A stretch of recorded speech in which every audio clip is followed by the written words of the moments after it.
بسم اللہ الرحمن الرحیم، شروع اللہ کے نام سے جو بڑا مہربان نہایت رحم والا ہے۔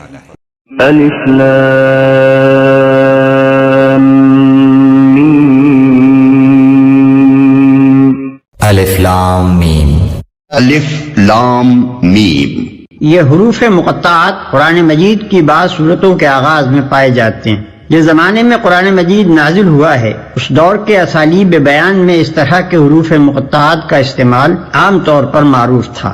خطیب اور شعراء دونوں اس اسلوب سے کام لیتے تھے، چنانچہ اب بھی کلام جاہلیت کے جو نمونے محفوظ ہیں ان میں اس کی مثالیں ہمیں ملتی ہیں۔ اس استعمال عام کی وجہ سے یہ مقطعات کوئی چیزتا نہ تھے جس کو بولنے والے کے سوا کوئی نہ سمجھتا ہو، بلکہ سامعین بالعموم جانتے تھے کہ ان سے مراد کیا ہے۔ یہی وجہ ہے کہ قرآن کے خلاف نبی صلی اللہ علیہ وسلم کے ہم اصل مخالفین میں سے کسی نے بھی یہ اعتراض کبھی نہیں کیا کہ یہ بے معنی حروف کیسے ہیں جو تم بعض صورتوں کی ابتدا میں بولتے ہو، اور یہی وجہ ہے کہ صحابہ کرام رضوان اللہ تعالی علیہم اجمعین سے بھی ایسی کوئی روایت منقول نہیں ہے کہ انہوں نے نبی صلی اللہ علیہ وسلم سے ان کے معنی پوچھے ہوں۔ بعد میں یہ اسلوب عربی زبان میں متروک ہوتا چلا گیا اور اس بنا پر مفسرین کے لیے ان کے معنی متعین کرنا مشکل ہو گیا، لیکن یہ ظاہر ہے کہ نہ تو ان حروف کا مفہوم سمجھنے پر قرآن سے ہدایت حاصل کرنے کا انحصار ہے، اور نہ یہی بات ہے کہ اگر کوئی شخص ان کے معنی نہ جانے گا تو اس کے راہ راست پانے میں کوئی نقص رہ جائے گا۔ لہذا ایک عام ناظر کے لیے کچھ ضروری نہیں ہے کہ وہ ان کی تحقیق میں سرگرداں ہو۔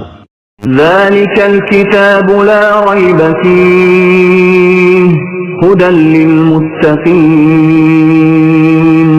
اس کتاب کے اللہ کی کتاب ہونے میں کوئی شک نہیں، پرہیزگاروں کو راہ دکھانے والی ہے۔ اس کا ایک سیدھا سادہ مطلب تو یہ ہے کہ بے شک یہ اللہ کی کتاب ہے، مگر ایک مطلب یہ بھی ہو سکتا ہے کہ یہ ایسی کتاب ہے جس میں شک کی کوئی بات نہیں ہے۔ دنیا میں جتنی کتابیں امور ما بعد طبیعت اور حقائق ما برائے ادراک سے بحث کرتی ہیں وہ سب قیاس و گمان پر مبنی ہیں، اس لیے خود ان کے مصنف بھی اپنے بیانات کے بارے میں شک سے پاک نہیں ہو سکتے، خواہ وہ کتنے ہی یقین کا اظہار کریں۔ لیکن یہ ایسی کتاب ہے جو سراسر علم حقیقت پر مبنی ہے، اس کا مصنف وہ ہے جو تمام حقیقتوں کا علم رکھتا ہے، اس لیے فی الواقع اس میں شک کے لیے کوئی جگہ نہیں۔ یہ دوسری بات ہے کہ انسان اپنی نادانی کی بنا پر اس کے بیانات میں شک کریں۔ الذين يؤمنون بالغيب ويقيمون الصلاة ومما رزقناهم ينفقون۔ جو لوگ غیب پر ایمان لاتے ہیں اور نماز کو قائم رکھتے ہیں اور ہمارے دیے ہوئے مال میں سے خرچ کرتے ہیں۔ یہ قرآن سے فائدہ اٹھانے کے لیے دوسری شرط ہے۔ غیب سے مراد وہ حقیقتیں ہیں جو انسان کے حواس سے پوشیدہ ہیں اور کبھی براہ راست عام انسانوں کے تجربے و مشاہدے میں نہیں آتی، مثلا خدا کی ذات و صفات، ملائکہ، وحی، جنت، دوزخ وغیرہ۔ ان حقیقتوں کو بغیر دیکھے ماننا اور اس اعتبار پر ماننا کہ نبی ان کی خبر دے رہا ہے ایمان بالغیب ہے۔ آیت کا مطلب یہ ہے کہ جو شخص ان غیر محسوس حقیقتوں کو ماننے کے لیے تیار ہو صرف وہی قرآن کی رہنمائی سے فائدہ اٹھا سکتا ہے۔ رہا وہ شخص جو ماننے کے لیے دیکھنے اور چکھنے اور سونگنے کی شرط لگائے اور جو کہے کہ میں کسی ایسی چیز کو نہیں مان سکتا جو ناپی اور تولی نہ جا سکتی ہو، تو وہ اس کتاب سے ہدایت نہیں پا سکتا۔ نماز قائم کرتے ہیں۔ یہ تیسری شرط ہے۔ اس کا مطلب یہ ہے کہ جو لوگ صرف مان کر بیٹھ جانے والے ہوں وہ قرآن سے فائدہ نہیں اٹھا سکتے۔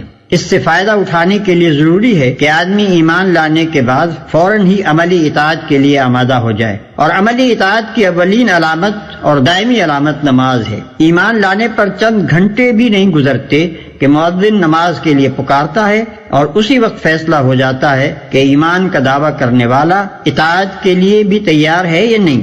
پھر یہ مؤذن روز 5 وقت پکارتا رہتا ہے، اور جب بھی انسان اس کی پکار پر لبیک نہ کہے اسی وقت ظاہر ہو جاتا ہے کہ مدعی ایمان اطاعت سے خارج ہو گیا ہے۔ پس ترک نماز دراصل ترک اطاعت ہے، اور ظاہر بات ہے کہ جو شخص کسی کی ہدایت پر کاربند ہونے کے لیے ہی تیار نہ ہو اس کے لیے ہدایت دینا اور نہ دینا یکساں ہے۔ یہاں یہ بھی سمجھ لینا چاہیے کہ اقامت صلاۃ ایک جامع اصطلاح ہے۔ اس کے معنی صرف یہی نہیں ہے کہ آدمی پابندی کے ساتھ نماز ادا کرے، بلکہ اس کا مطلب یہ ہے کہ اجتماعی طور پر نماز کا نظام باقاعدہ قائم کیا جائے۔ اگر کسی بستی میں ایک شخص انفرادی طور پر نماز کا پابند ہو لیکن جماعت کے ساتھ اس فرض کے ادا کرنے کا نظم نہ ہو تو یہ نہیں کہا جا سکتا کہ وہاں نماز قائم کی جا رہی ہے۔ جو رزق ہم نے ان کو دیا ہے اس میں سے خرچ کرتے ہیں۔ یہ قرآن کی رہنمائی سے فائدہ اٹھانے کے لیے چوتھی شرط ہے کہ آدمی تنگ دل نہ ہو، زر پرست نہ ہو، اس کے مال میں خدا اور بندوں کے جو حقوق مقرر کیے جائیں انہیں ادا کرنے کے لیے تیار ہو، اس چیز پر ایمان لایا ہے اس کی خاطر مال قربانی کرنے میں بھی دریغ نہ کرے۔ والذین یؤمنون بما انزل الیک وما انزل من قبلک وبالآخرۃ هم یوقنون، اور جو لوگ ایمان لاتے ہیں اس پر جو آپ کی طرف اتارا گیا اور جو آپ سے پہلے اتارا گیا، اور وہ آخرت پر بھی یقین رکھتے ہیں۔ جو کتاب تم پر نازل کی گئی ہے یعنی قرآن اور جو کتابیں تم سے پہلے نازل کی گئی تھیں ان سب پر ایمان لاتے ہیں۔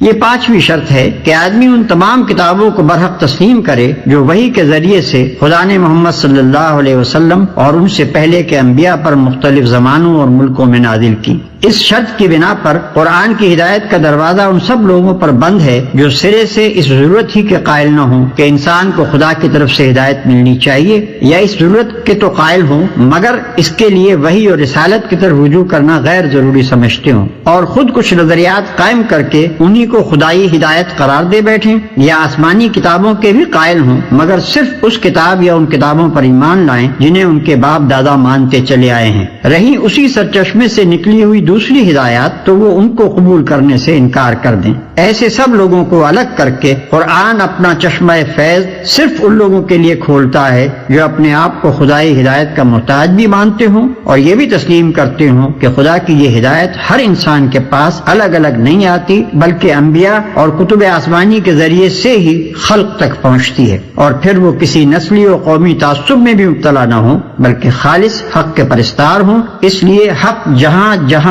جس شکل میں بھی آیا ہے اس کے آگے سر جھکا دیں اور آخرت پر یقین رکھتے ہیں۔ یہ چھٹی اور آخری شرط ہے۔ آخرت ایک جامع لفظ ہے جس کا اطلاق بہت سے عقائد کے مجموعے پر ہوتا ہے۔ اس میں حسب ذیل عقائد شامل ہیں۔ ایک یہ کہ انسان اس دنیا میں غیر ذمہ دار نہیں ہے بلکہ اپنے تمام اعمال کے لیے خدا کے سامنے جواب دہ ہے۔ دو یہ کہ دنیا کا موجودہ نظام ابدی نہیں ہے بلکہ ایک وقت پر جس سے صرف خدا ہی جانتا ہے اس کا خاتمہ ہو جائے گا۔ تین یہ کہ اس عالم کے خاتمے کے بعد خدا ایک دوسرا عالم بنائے گا اور اس میں پوری نوع انسانی کو جو ابتدائے آفرینش سے قیامت تک زمین پر پیدا ہوئی تھی بیک وقت دوبارہ پیدا کرے گا اور سب کو جمع کر کے ان کے اعمال کا حساب لے گا اور ہر ایک کو اس کے کیے کا پورا پورا بدلہ دے گا۔ چار یہ کہ خدا کے اس فیصلے کی روح سے جو لوگ نیک قرار پائیں گے وہ جنت میں جائیں گے اور جو لوگ بد ٹھہریں گے وہ دوزخ میں ڈالے جائیں گے۔ پانچ یہ کہ کامیابی اور ناکامی کا اصلی معیار موجودہ زندگی کی خوشحالی و بدحالی نہیں ہے بلکہ در حقیقت کامیاب انسان وہ ہے جو خدا کے آخری فیصلے میں کامیاب ٹھہرے اور ناکام وہ ہے جو وہاں ناکام ہو۔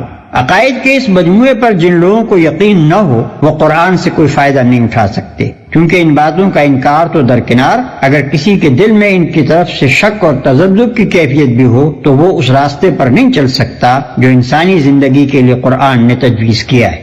اولئک علی ھدی من ربہم واولئک هم المفلحون، یہی لوگ اپنے رب کی طرف سے ہدایت پر ہیں اور یہی لوگ فلاح اور نجات پانے والے ہیں۔ اولئک علی ھدی من ربہم، یہ وہ لوگ ہیں جو اپنے رب کی طرف سے ہدایت پر ہیں، وہ ابتدائی ہدایت بھی ان کے پاس تھی اور یہ تکمیلی ہدایت قرآن پر بھی ان کا پورا یقین ہے اور محمد صلی اللہ علیہ وآلہ وسلم کا اتباع بھی وہ کر رہے ہیں۔ وَأُولَئِكَ هُمُ الْمُفْلِحُونَ، اور یہی وہ لوگ ہیں جو فلاح پانے والے ہیں۔ فلاح کا لفظ بھی قرآن مجید کی بڑی اہم اصطلاح ہے، منزل مراد کو پہنچانا، کسی باطنی حقیقت کا احیاء ہونا۔ اس پر پھر گفتگو ہوگی سورۃ مومنون کے شروع میں۔ فلاح پانے والے، کامیاب ہونے والے اصل میں یہی لوگ ہیں۔ گویا کہ تعمیل خاص میں صحابہ کی طرف اشارہ ہو گیا اور تعمیل عام میں ہر شخص کو بتا دیا گیا کہ قرآن کی ہدایت سے مستفید ہونا ہے تو یہ اوصاف اپنے اندر پیدا کرو۔ ان الذين كفروا سواء عليهم أأنذرتهم أم لم تنذرهم لا يؤمنون. کافروں کو آپ کا ڈرانا یا نہ ڈرانا برابر ہے، یہ لوگ ایمان نہ لائیں گے۔ لوگوں نے ان باتوں کو تسلیم کرنے سے انکار کر دیا، یعنی وہ 6 کی 6 شرطیں جن کا ذکر اوپر ہوا ہے پوری نہ کی، اور ان سب کو یا ان میں سے کسی ایک کو بھی قبول کرنے سے انکار کر دیا۔ ختم اللہ علی قلوبہم وعلی سمعہم وعلی ابصارہم غشاوہ وَلَهُمْ عَذَابٌ عَظِيمٌ.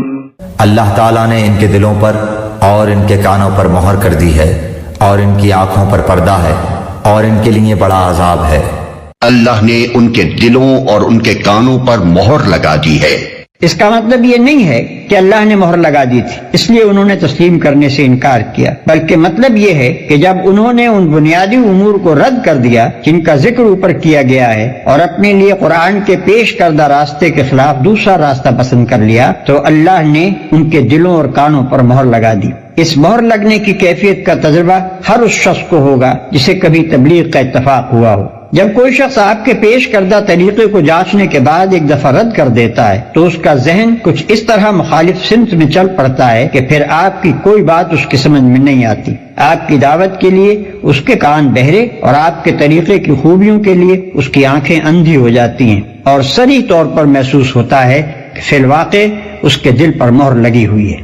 وَمِنَ النَّاسِ مَن يَقُولُ آمَنَّا بِاللَّهِ وَبِالْيَوْمِ الْآخِرِ وَمَا هُمْ بِمُؤْمِنِينَ. بعض لوگ کہتے ہیں کہ ہم اللہ تعالیٰ پر اور قیامت کے دن پر ایمان رکھتے ہیں، لیکن در حقیقت وہ ایمان والے نہیں ہیں۔ سورت کے شروع میں پہلے مومنوں کے اوصاف اور ان کا انجام بیان فرمایا گیا، پھر ان لوگوں کا ذکر ہوا جو کھلے کافر ہیں۔ اب یہاں سے ایک تیسرے گروہ کا بیان ہو رہا ہے جسے منافق کہا جاتا ہے۔ یہ لوگ ظاہر میں تو اپنے آپ کو مسلمان کہتے تھے مگر دل سے مسلمان نہیں ہوئے تھے۔ يخادعون الله والذين آمنوا وما يخدعون إلا أنفسهم وما يشعرون. وہ اللہ تعالیٰ کو اور ایمان والوں کو دھوکہ دیتے ہیں، لیکن دراصل وہ خود اپنے آپ کو دھوکہ دے رہے ہیں مگر سمجھتے نہیں۔ یعنی وہ اپنے آپ کو اس غلط فہمی میں مبتلا کر رہے ہیں کہ ان کی یہ منافقانہ روش ان کے لیے مفید ہوگی، حالانکہ دراصل یہ ان کو دنیا میں بھی نقصان پہنچائے گی اور آخرت میں بھی۔ دنیا میں ایک منافق چند روز کے لیے تو لوگوں کو دھوکہ دے سکتا ہے مگر ہمیشہ اس کا دھوکہ نہیں چل سکتا۔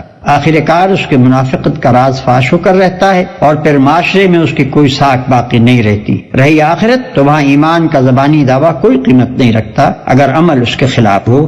في قلوبهم مرض فزادهم الله مرضا ولهم عذاب أليم بما كانوا يكذبون.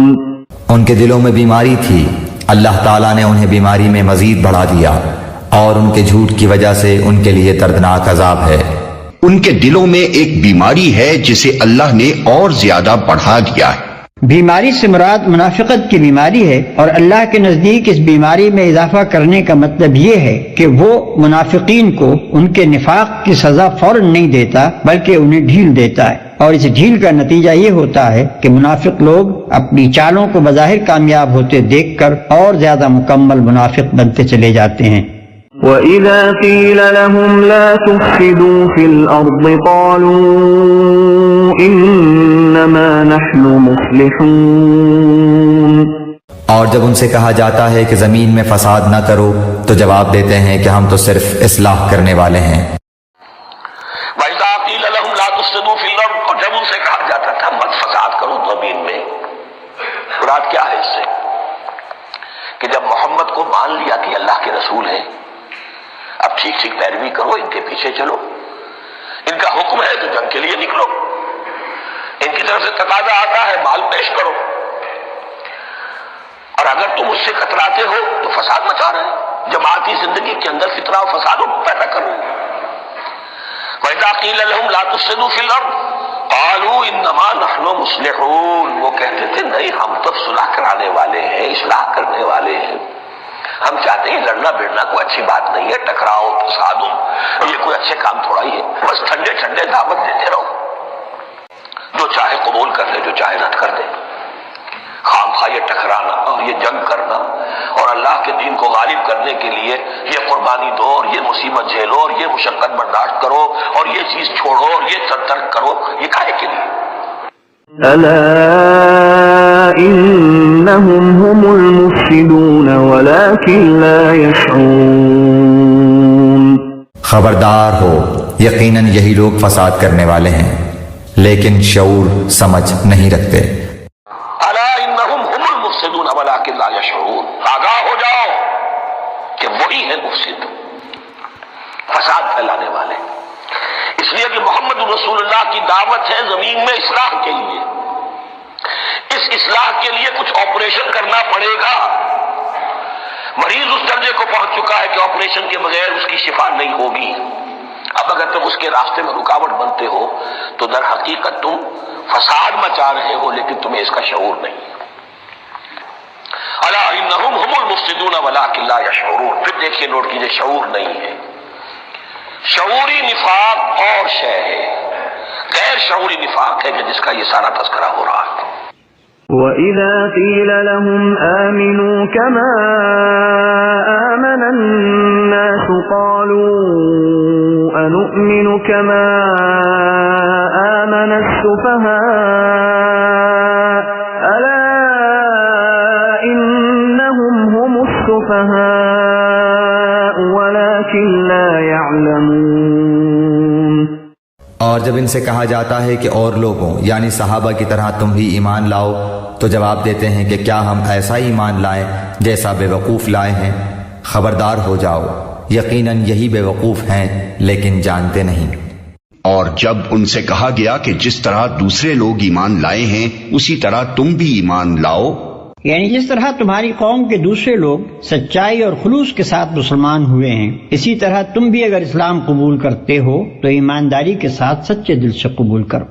تو انہوں نے یہی جواب دیا، کیا ہم بے وقوفوں کی طرح ایمان لائیں؟ وہ اپنے نزدیک ان لوگوں کو بیوقوف سمجھتے تھے جو سچائی کے ساتھ اسلام قبول کر کے اپنے آپ کو تکلیفوں اور مشقتوں اور خطرات میں مبتلا کر رہے تھے. ان کی رائے میں یہ سراسر احمقانہ فعل تھا کہ محض حق اور راستے کی خاطر تمام ملک کی دشمنی مول لے لی جائے. ان کے خیال میں عقل مندی یہ تھی کہ آدمی حق اور باطل کی بحث میں نہ پڑے بلکہ ہر معاملے میں صرف اپنے مفاد کو دیکھے. وَإِذَا لَقُوا الَّذِينَ آمَنُوا قَالُوا آمَنَّا وَإِذَا خَلَوْا إِلَى شَيَاطِينِهِمْ قَالُوا إِنَّا مَعَكُمْ إِنَّمَا نَحْنُ مُسْتَهْزِئُونَ. اور جب ایمان والوں سے ملتے ہیں تو کہتے ہیں کہ ہم بھی ایمان والے ہیں، اور جب اپنے بڑوں کے پاس جاتے ہیں تو کہتے ہیں کہ ہم تو تمہارے ساتھ ہیں، ہم تو ان سے صرف مذاق کرتے ہیں. اور جب علیحدگی میں اپنے شیطانوں سے ملتے ہیں، شیطان عربی زبان میں سرکش، متبرد اور شورید اثر کو کہتے ہیں. انسان اور جن دونوں کے لیے یہ لفظ مستعمل ہوتا ہے. اگرچہ قرآن میں یہ لفظ زیادہ تر شیاطین جن کے لیے آیا ہے لیکن بعض مقامات پر شیطان صفت انسانوں کے لیے بھی استعمال کیا گیا ہے، اور سیاق و سباق سے بآسانی معلوم ہو جاتا ہے کہ کہاں شیطان سے انسان مراد ہیں اور کہاں جن. اس مقام پر شیاطین کا لفظ ان بڑے بڑے سرداروں کے لیے استعمال ہوا ہے جو اس وقت اسلام کی مخالفت میں پیش تھے. اللہ یستہزئ بہم ویمدہم فی طغیانہم یعمہون. اللہ تعالیٰ بھی ان سے مذاق کرتا ہے اور انہیں ان کی سرکشی اور بہکاوے میں اور بڑھا دیتا ہے.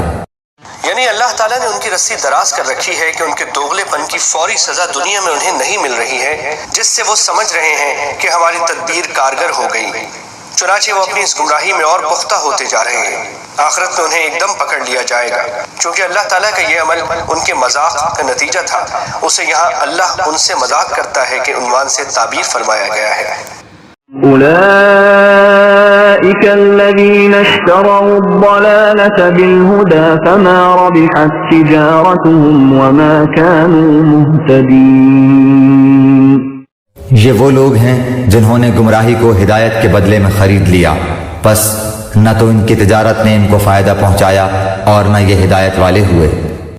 اولئک الذین اشتروا الضلالۃ بالہدی، یہ وہ لوگ ہیں کہ جنہوں نے ہدایت کے عوض گمراہی خرید لی ہے۔ دیکھیے بڑا پیارا انداز ہے یہ۔ ایک شخص کے سامنے دونوں آپشنز تھے، ایک نے گمراہی کو چھوڑا، ہدایت لے لی، چاہے قیمت دینی پڑی، تکلیفیں اٹھانی پڑی، آزمائشوں میں سے گزرنا پڑا، قربانیاں دینی پڑی، ہدایت لی۔ اور ایک شخص نے ہدایت دے کر گمراہی لے لی۔ آسانی تو ہو گئی، فوری تکلیف سے تو بچ گئے، لا الہ الا ولا الہ الا دونوں طرف سے اپنے آپ کو بچا لیا، لیکن حقیقت میں سب سے زیادہ گھاٹے کا سودا یہی ہے۔ اولئک الذین اشتروا الضلالۃ بالہدی، ہدایت دے کر اور ضلالت خرید لی، فما ربحت تجارتہم، تو ان کی تجارت ان کے حق میں ہرگز مفید نہیں ہوئی۔ اب یہاں بھی دیکھیے، را با اور ہے ہا، ربحا اس کے معنی نفع، صحیح نفع، جائز نفع۔ را با اور وا ربا وہ سود، وہ بھی اضافہ ہے، وہ بھی بڑھوتری ہے، لیکن وہ حرام ہے۔ ایک ہے تجارت کے اندر جو نفع ہو جائے وہ ربح ہے، را با اور ہا یہ نفع ہے جو جائز نفع ہے۔ را با اور با ربا یہ کیا ہے؟ یہ سود ہے، یہ حرام ہے۔ را اور با مشترک ہے، آگے ہا آگے اور با اس کا فرق ہے۔ فما ربحت تجارتہم وما كانوا مہتدین، ان کی تجارت ان کے حق میں ہرگز مفید نہیں ہوئی اور نہیں ہے اب یہ ہدایت پانے والے۔ مثلهم كمثل الذي استوقد نارا فلما أضاءت ما حوله ذهب الله بنورهم وتركهم في ظلمات لا يبصرون۔ ان کی مثال اس شخص کی سی ہے جس نے آگ جلائی، پس آس پاس کی چیزیں روشنی میں آئی ہی تھیں کہ اللہ ان کے نور کو لے گیا اور انہیں اندھیروں میں چھوڑ دیا جو نہیں دیکھتے۔ مطلب یہ ہے کہ جب ایک اللہ کے بندے نے روشنی پھیلائی اور حق کو باطل سے، صحیح کو غلط سے، راہ راست کو گمراہیوں سے چھانٹ کر بالکل نمایاں کر دیا، تو جو لوگ دیدہ بینا رکھتے تھے ان پر تو ساری حقیقتیں روشن ہو گئیں، مگر یہ منافق جو نفس پرستی میں اندھے ہو رہے تھے ان کو اس روشنی میں کچھ نظر نہ آیا۔ اللہ نے نور بصارت سلب کر لیا کہ الفاظ سے کسی کو یہ غلط فہمی نہ ہو کہ ان کے تاریکی میں بھٹکنے کی ذمہ داری خود ان پر نہیں ہے۔ اللہ نور بصارت اسی کا سلب کرتا ہے جو خود حق کا طالب نہیں ہوتا، خود ہدایت کے بجائے گمراہی کو اپنے لیے پسند کرتا ہے، خود صداقت کا روشن چہرہ نہیں دیکھنا چاہتا۔ جب انہوں نے نور حق سے منہ پھیر کر ظلمت باطل ہی میں بھٹکنا چاہا تو اللہ نے انہیں اسی کی توفیق عطا فرما دی۔ بكم عمي فهم لا يرجعون، بہرے گونگے اندھے ہیں پس وہ نہیں لوٹتے۔ یہ بہرے ہیں، گونگے ہیں، اندھے ہیں۔ حق بات سننے کے لیے بہرے، حق گوئی کے لیے گونگے، حق بینی کے لیے اندھے۔ أو كصيب من السماء فيه ظلمات ورعد وبرق يجعلون أصابعهم في آذانهم من الصواعق حذر الموت والله محيط بالكافرين۔ یا آسمانی برسات کی طرح جس میں اندھیریاں اور گرج اور بجلی ہو، موت سے ڈر کر کڑاکے کی وجہ سے اپنی انگلیاں اپنے کانوں میں ڈال لیتے ہیں، اور اللہ تعالیٰ کافروں کو گھیرنے والا ہے۔ یعنی کانوں میں انگلیاں ٹھوس کر وہ اپنے آپ کو کچھ دیر کے لیے اس غلط فہمی میں تو ڈال سکتے ہیں کہ ہلاکت سے بچ جائیں گے، مگر فی الواقع اس طرح وہ بچ نہیں سکتے، کیونکہ اللہ اپنی تمام طاقتوں کے ساتھ ان پر محیط ہے۔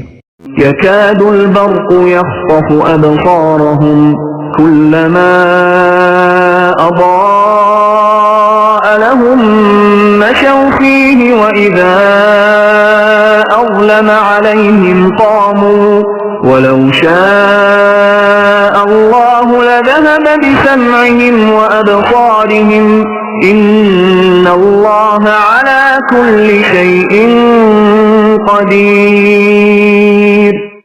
قریب ہے کہ بجلی ان کی آنکھیں اچک لے جائے، جب ان کے لیے روشنی کرتی ہے تو اس میں چلتے پھرتے ہیں، اور جب ان پر اندھیرا کرتی ہے تو کھڑے ہو جاتے ہیں، اور اگر اللہ تعالیٰ چاہے تو ان کے کانوں اور آنکھوں کو بیکار کر دے، یقیناً اللہ تعالیٰ ہر چیز پر قدرت رکھنے والا ہے۔ چمک سے ان کی حالت یہ ہو رہی ہے گویا عنقریب بجلی ان کی بصارت اچک لے جائے گی۔ جب ذرا کچھ روشنی انہیں محسوس ہوتی ہے تو اس میں کچھ دور چل لیتے ہیں، اور جب ان پر اندھیرا چھا جاتا ہے تو کھڑے ہو جاتے ہیں۔ پہلی مثال ان منافقین کی تھی جو دل میں قطعی منکر تھے اور کسی غرض و مصلحت سے مسلمان بن گئے تھے، اور یہ دوسری مثال ان کی ہے جو شک اور تذبذب اور ضعف ایمان میں مبتلا تھے۔ کچھ حق کے قائل بھی تھے مگر ایسی حق پرستی کے قائل نہ تھے کہ اس کی خاطر تکلیفوں اور مصیبتوں کو بھی برداشت کر جائیں۔ اس مثال میں بارش سے مراد اسلام ہے جو انسانیت کے لیے رحمت بن کر آیا، اندھیری گھٹا اور کڑک اور چمک سے مراد مشکلات و مصائب کا وہ ہجوم اور وہ سخت مجاہدہ ہے جو تحریک اسلامی کے مقابلے میں اہل جاہلیت کی شدید مزاحمت کے سبب سے پیش آ رہا تھا۔ مثال کے آخری حصے میں ان منافقین کی اس کیفیت کا نقشہ کھینچا گیا ہے کہ جب معاملہ ذرا سہل ہوتا ہے تو یہ چل پڑتے ہیں، اور جب مشکلات کے دل بادل چھانے لگتے ہیں یا ایسے احکام دیے جاتے ہیں جن سے ان کی خواہشات نفس اور ان کے تعصبات جاہلیت پر ضرب پڑتی ہے تو ٹھٹک کر کھڑے ہو جاتے ہیں۔ اللہ چاہتا تو ان کی سماعت اور بصارت بالکل ہی سلب کر لیتا۔ یعنی جس طرح پہلے قسم کے منافقین کا نور بصارت اس نے بالکل سلب کر لیا، اسی طرح اللہ ان کو بھی حق کے لیے اندھا بہرا بنا سکتا تھا، مگر اللہ کا یہ قاعدہ نہیں ہے کہ جو کسی حد تک دیکھنا اور سننا چاہتا ہو اسے اتنا بھی نہ دیکھنے سننے دے۔ جس قدر حق دیکھنے اور حق سننے کے لیے یہ تیار تھے اسی قدر سماعت و بصارت اللہ نے ان کے پاس رہنے دی۔ أيها الناس اعبدوا ربكم الذي خلقكم والذين من قبلكم لعلكم تتقون۔ اے لوگو، اپنے اس رب کی عبادت کرو جس نے تمہیں اور تم سے پہلے کے لوگوں کو پیدا کیا، یہی تمہارا بچاؤ ہے۔ لوگو، اگرچہ قرآن کی دعوت تمام انسانوں کے لیے عام ہے، مگر اس دعوت سے فائدہ اٹھانا یا نہ اٹھانا لوگوں کی اپنی آمادگی پر اور اس آمادگی کے مطابق اللہ کی توفیق پر منحصر ہے۔ لہذا پہلے انسانوں کے درمیان فرق کر کے واضح کر دیا گیا کہ کس قسم کے لوگ اس کتاب کی رہنمائی سے فائدہ اٹھا سکتے ہیں اور کس قسم کے نہیں اٹھا سکتے۔ اس کے بعد اب تمام نوع انسانی کے سامنے وہ اصل بات پیش کی جاتی ہے جس کی طرف بلانے کے لیے قرآن آیا ہے۔ تمہارے بچنے کی توقع، یعنی دنیا میں غلط بینی و غلط کاری سے اور آخرت میں خدا کے عذاب سے بچنے کی توقع۔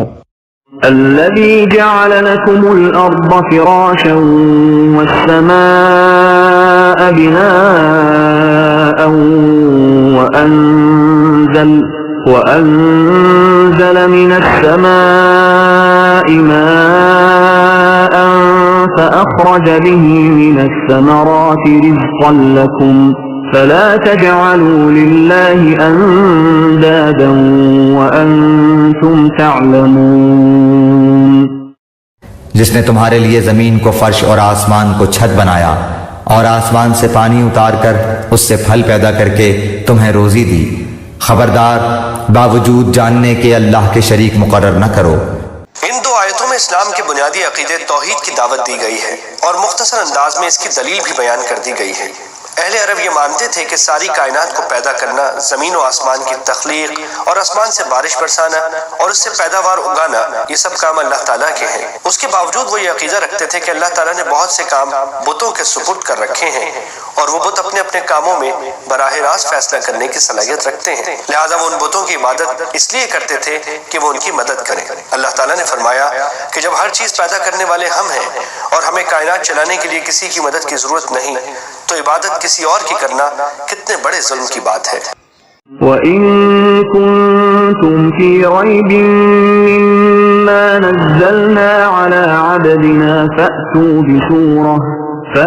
بِسُورَةٍ مِّن مِّثْلِهِ وَادْعُوا شُهَدَاءَكُم مِّن دُونِ اللَّهِ إِن كُنتُمْ صَادِقِينَ۔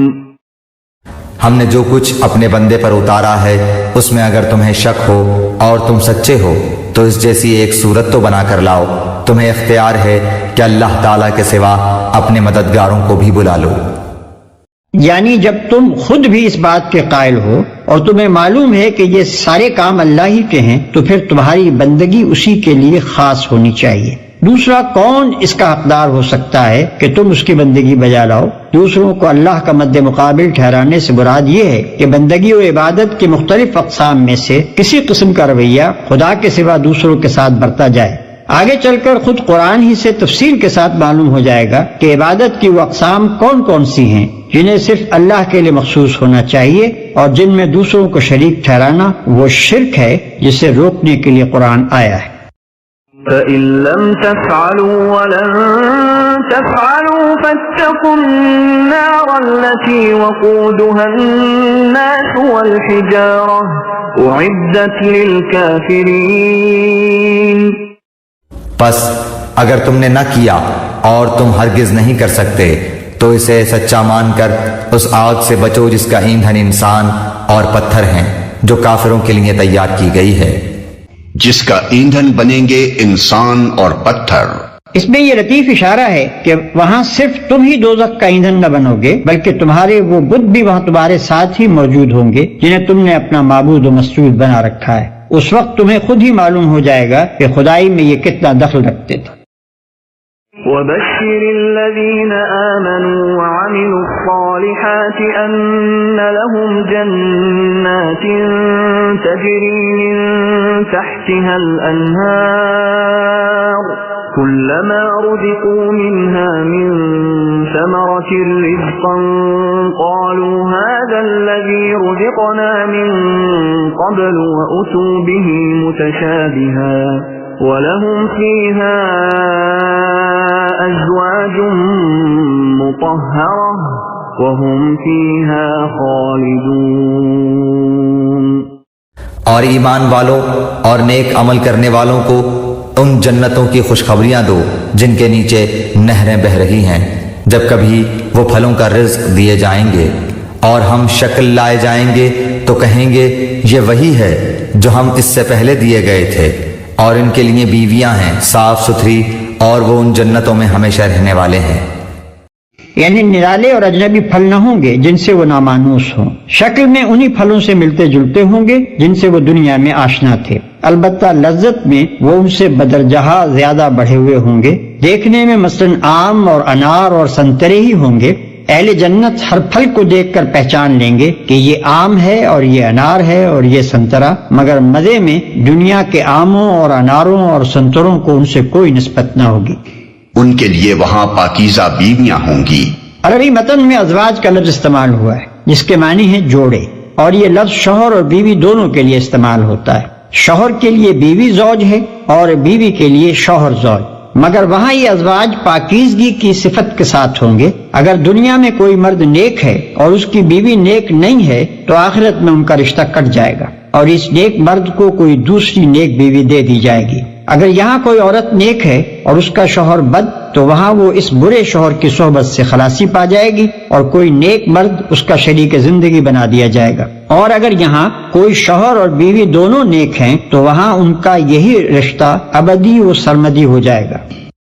ان اللہ لا يستحيي ان يضرب مثلا ما بعوضة فما فوقها فأما الذين آمنوا فيعلمون أنه الحق من ربهم وأما الذين كفروا فيقولون ماذا أراد الله بهذا مثلا يضل به كثيرا ويهدي به كثيرا وما يضل به إلا الفاسقين۔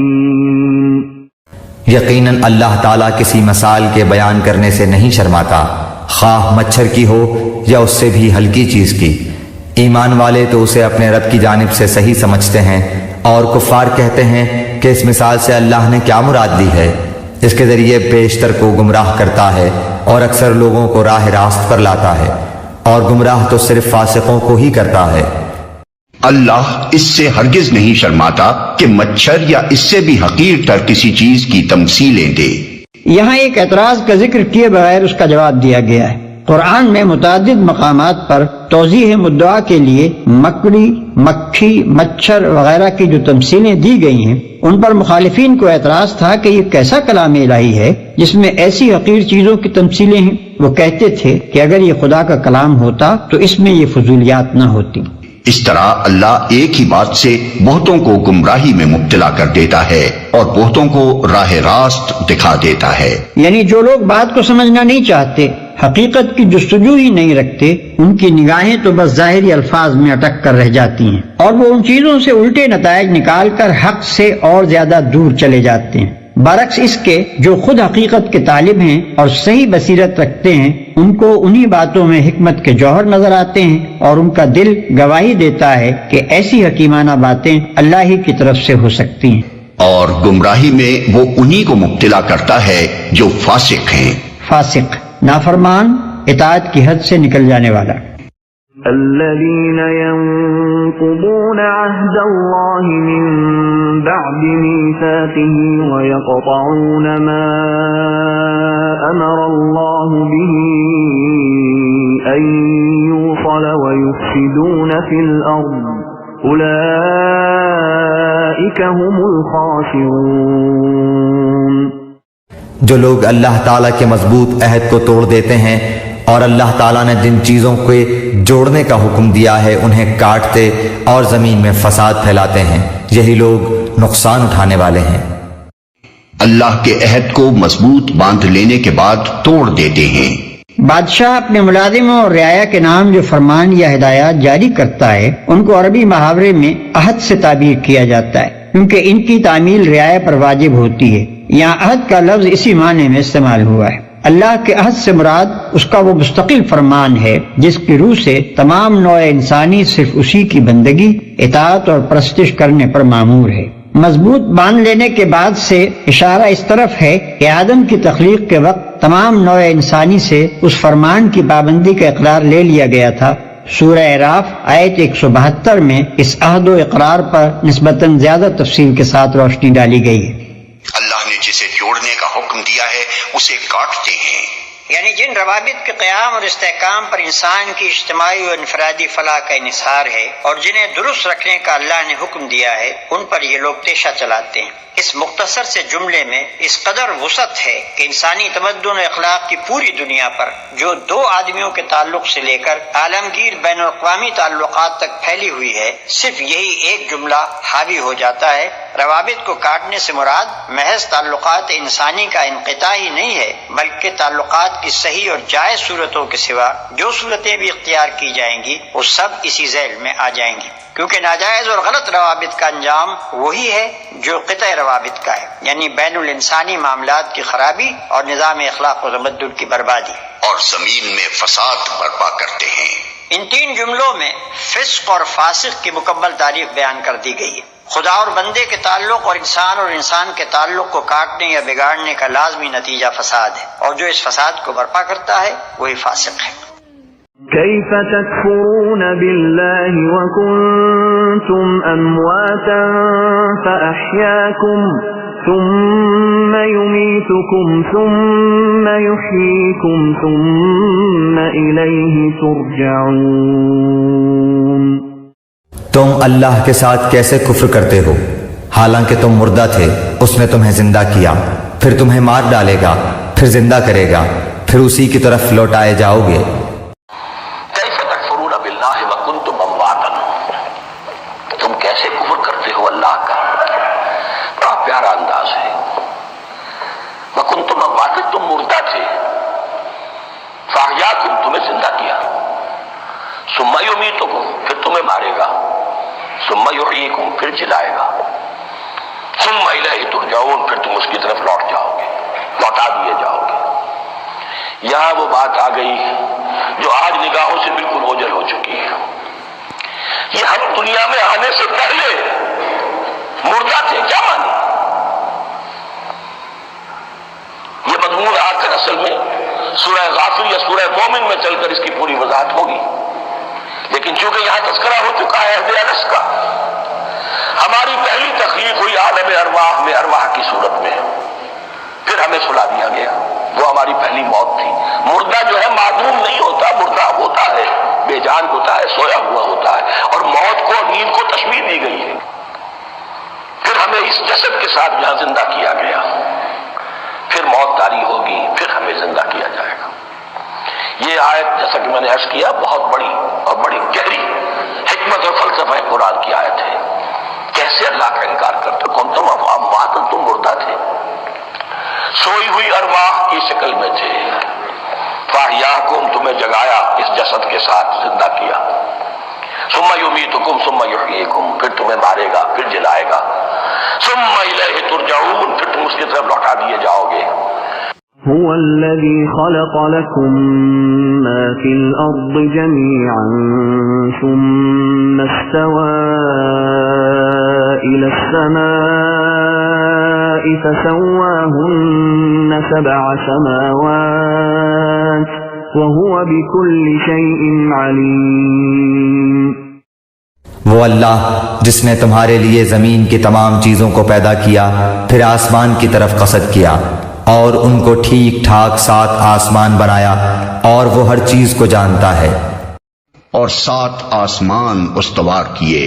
7 آسمانوں کی حقیقت کیا ہے اس کا تعین مشکل ہے۔ انسان ہر زمانے میں آسمان یا بالفاظ دیگر ماورائے زمین کے متعلق اپنے مشاہدات یا قیاسات کے مطابق مختلف تصورات قائم کرتا رہا ہے جو برابر بدلتے رہے ہیں، لہذا ان میں سے کسی تصور کو بنیاد قرار دے کر قرآن کے ان الفاظ کا مفہوم متعین کرنا صحیح نہ ہوگا۔ بس مجملاً اتنا سمجھ لینا چاہیے کہ یا تو اس سے مراد یہ ہے کہ زمین سے ماورا جس قدر کائنات ہے اسے اللہ نے 7 محکم طبقوں میں تقسیم کر رکھا ہے، یا یہ کہ زمین اس کائنات کے جس حلقے میں واقع ہے وہ 7 طبقوں پر مشتمل ہے، اور وہ ہر چیز کا علم رکھنے والا ہے۔ اس فقرے میں 2 اہم حقیقتوں پر متنبہ فرمایا گیا ہے۔ ایک یہ کہ تم اس خدا کے مقابلے میں کفر و بغاوت کا رویہ اختیار کرنے کی جرت کیسے کرتے ہو جو تمہاری تمام حرکات سے باخبر ہے، جس سے تمہاری کوئی حرکت چھپی نہیں رہ سکتی۔ دوسرے یہ کہ جو خدا تمام حقائق کا علم رکھتا ہے، جو در حقیقت علم کا سرچشمہ ہے، اس سے منہ موڑ کر بجز اس کے کہ تم جہالت کی تاریکیوں میں بھٹکو اور کیا نتیجہ نکل سکتا ہے؟ جب اس کے سوا علم کا اور کوئی منبع ہی نہیں ہے، جب اس کے سوا اور کہیں سے وہ روشنی نہیں مل سکتی جس میں تم اپنی زندگی کا راستہ صاف دیکھ سکو، تو آخر اس سے روگردانی کرنے میں کیا فائدہ تم نے دیکھا ہے؟ وَإِذْ قَالَ رَبُّكَ لِلْمَلَائِكَةِ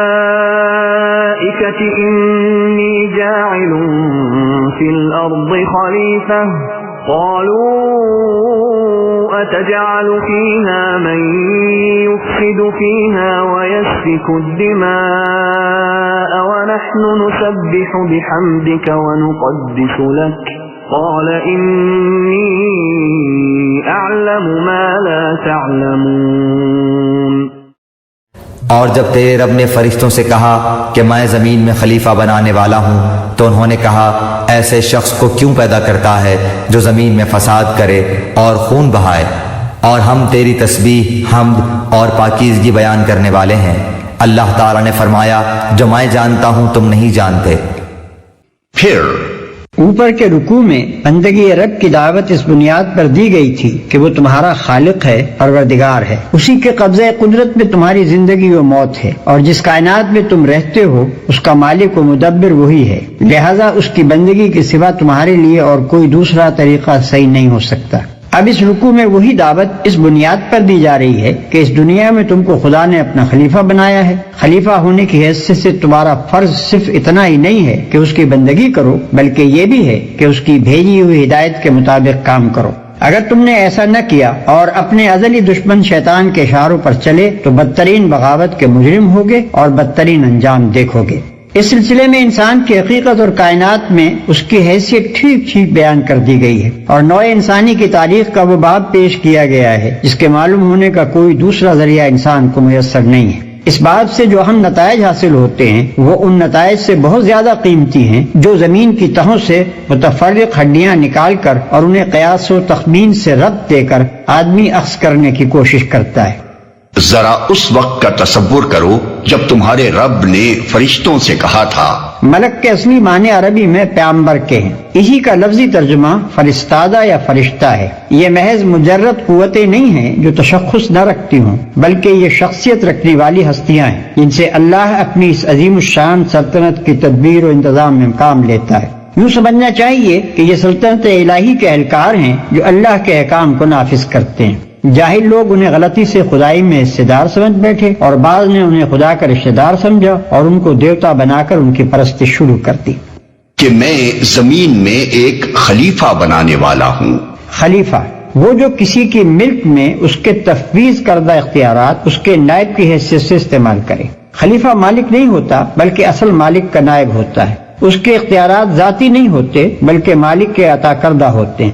وہ اپنے منشا کے مطابق کام کرنے کا حق نہیں رکھتا بلکہ اس کا کام مالک کے منشا کو پورا کرنا ہوتا ہے۔ اگر وہ خود اپنے آپ کو مالک سمجھ بیٹھے اور تفویض کردہ اختیارات کو منمانے طریقے سے استعمال کرنے لگے، یا اصل مالک کے سوا کسی اور کو مالک تسلیم کر کے اس کے منشا کی پیروی اور اس کے احکام کی تعمیل کرنے لگے، تو یہ سب غداری اور بغاوت کے افعال ہوں گے اور خون ریزیاں کرے گا۔ یہ فرشتوں کا اعتراض نہ تھا بلکہ استفہام تھا۔ فرشتوں کی کیا مجال کہ خدا کی کسی تجویز پر اعتراض کریں؟ وہ خلیفہ کے لفظ سے یہ تو سمجھ گئے تھے کہ اس زیر تجویز مخلوق کو زمین میں کچھ اختیارات سپرد کیے جانے والے ہیں، مگر یہ بات ان کی سمجھ میں نہیں آتی تھی کہ سلطنت کائنات کے اس نظام میں کسی با اختیار مخلوق کی گنجائش کیسے ہو سکتی ہے، اور اگر کسی کی طرف کچھ ذرا سے بھی اختیارات منتقل کر دیے جائیں تو سلطنت کے جس حصے میں بھی ایسا کیا جائے گا وہاں کا انتظام خرابی سے کیسے بچ جائے گا۔ اسی بات کو وہ سمجھنا چاہتے تھے۔